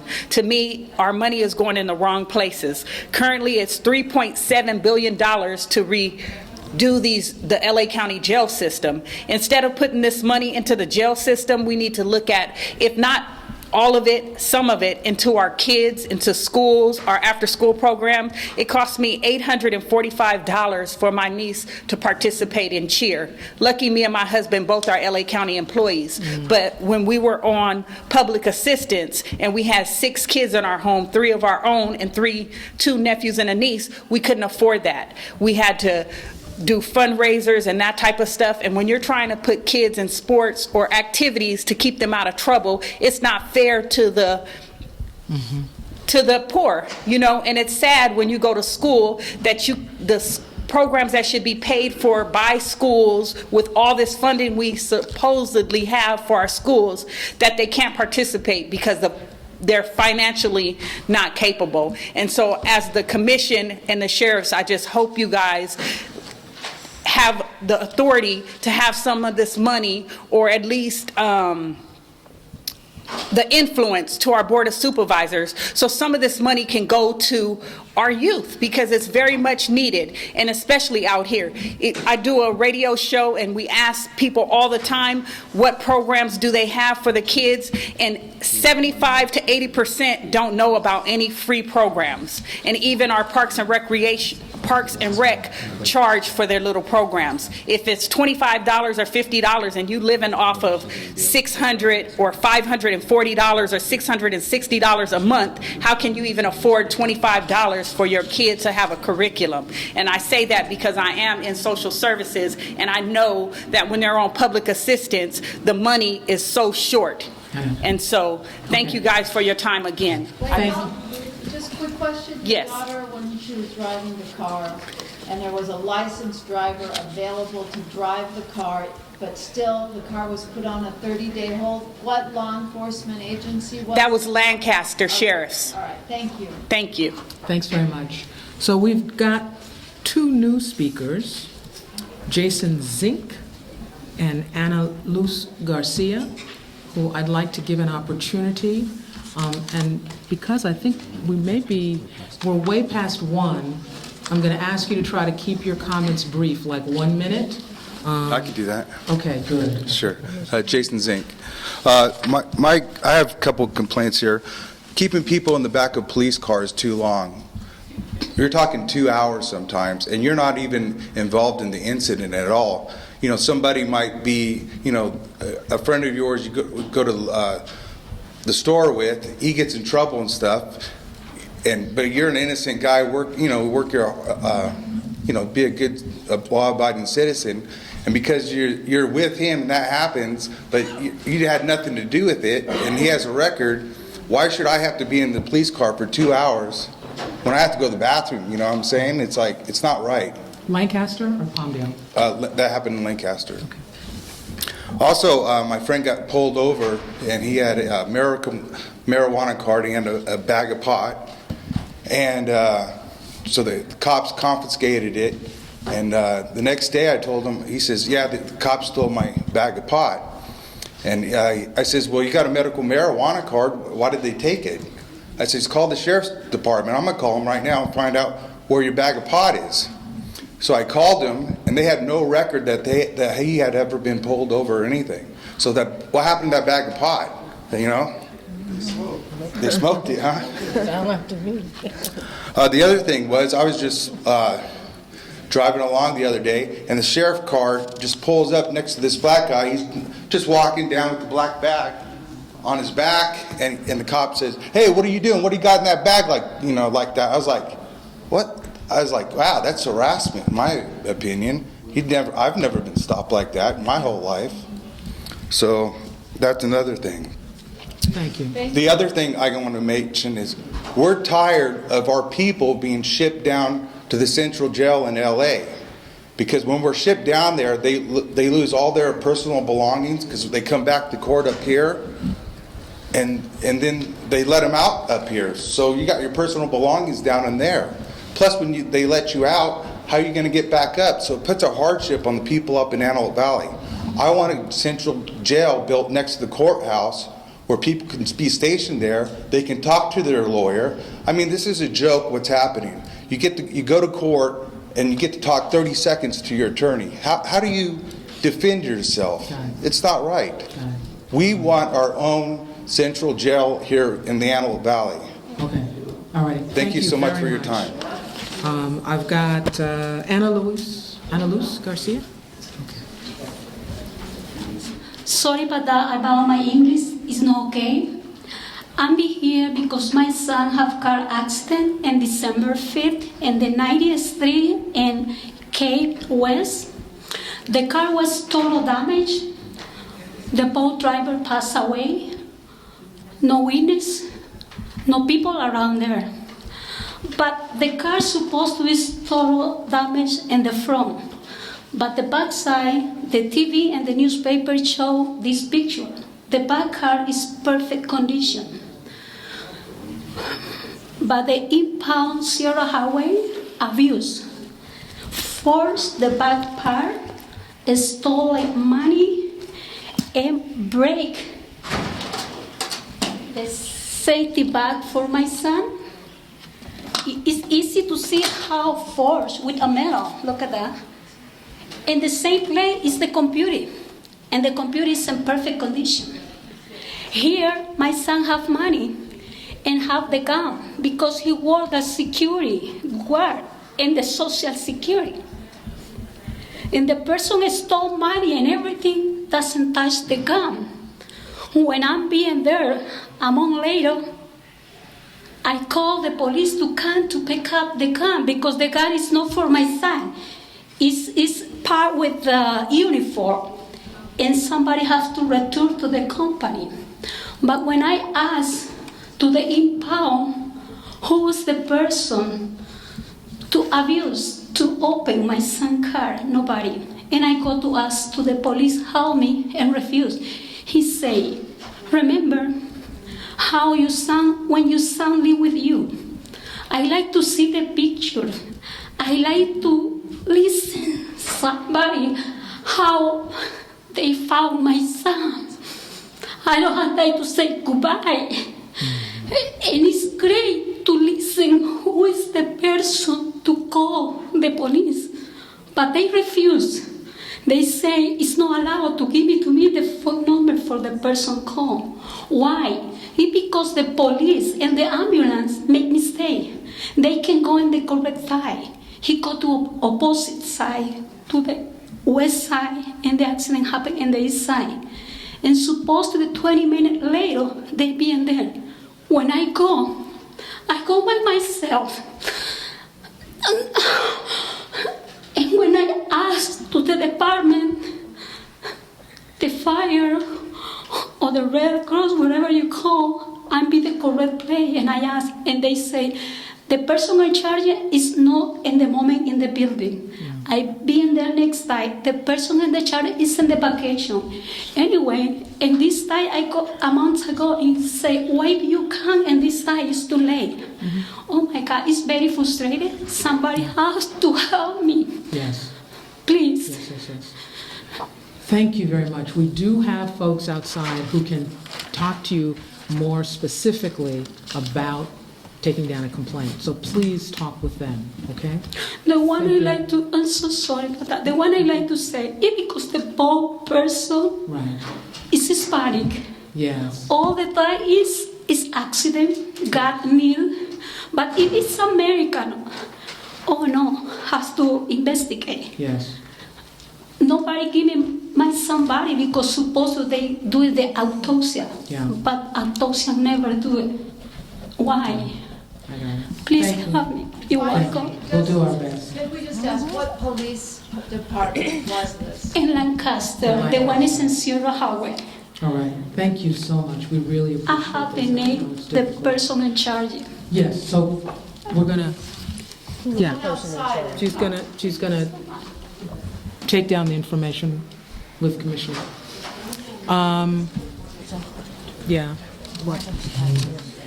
Yeah, we are so out of time, and I apologize that I can't let the couple of you who wanted to do a second go-round. I know, Dave? If I can appeal to the chair for just 90 seconds of time. All right, 90 seconds? Is it going to be 90 seconds? As the commission has obviously gone ahead and I'm sorry, sir. Is it going to be 90 seconds? 90 seconds. Okay, because we're going to time you. Yes, ma'am. Yeah, Okay. Go ahead. You don't have to time me. Okay. No, we are. We're good. I'm going to go ahead and deviate from what it is I've written for all of you, because you all go ahead and have it. Good, we do have it, and we'll take into consideration. As you can plainly go ahead and see, we do have an extensive problem here. This is just a microcosm of what has gone ahead and been a continuous problem for the people here in the Antelope Valley. I go ahead and come from the San Fernando Valley. I spent 35 years down there. I was born in this country. I was educated in this country. I go ahead and I know what the Constitution goes ahead and says. I know what my rights are. And never in my life, I'm almost 65 years old, never in my life have I seen or witnessed what it is that I go ahead and I see here in the Antelope Valley in relation to the people of color that are here. And now it's starting to go ahead and affect poor Anglos as well too. I have friends that have gone ahead and been shot at. I have friends that have been beaten. I made it a point when I came up here, because I could not believe what was going on, but I made it a point to start doing research. And all it takes is for the commission to go ahead and invest a small amount of their resources to research what has been going on up here in the Antelope Valley for the last 35 years, and you will see for yourself what's going on. Okay. Thank you, Madam Chair. Thank you, and that is exactly what our hearings are about. It's a piece of doing just that research, and so I'm going to... Help the people in Antelope Valley, we're tired of suffering, we really are. Okay, all righty, thank you. And we're closing this meeting officially. Thank you very much.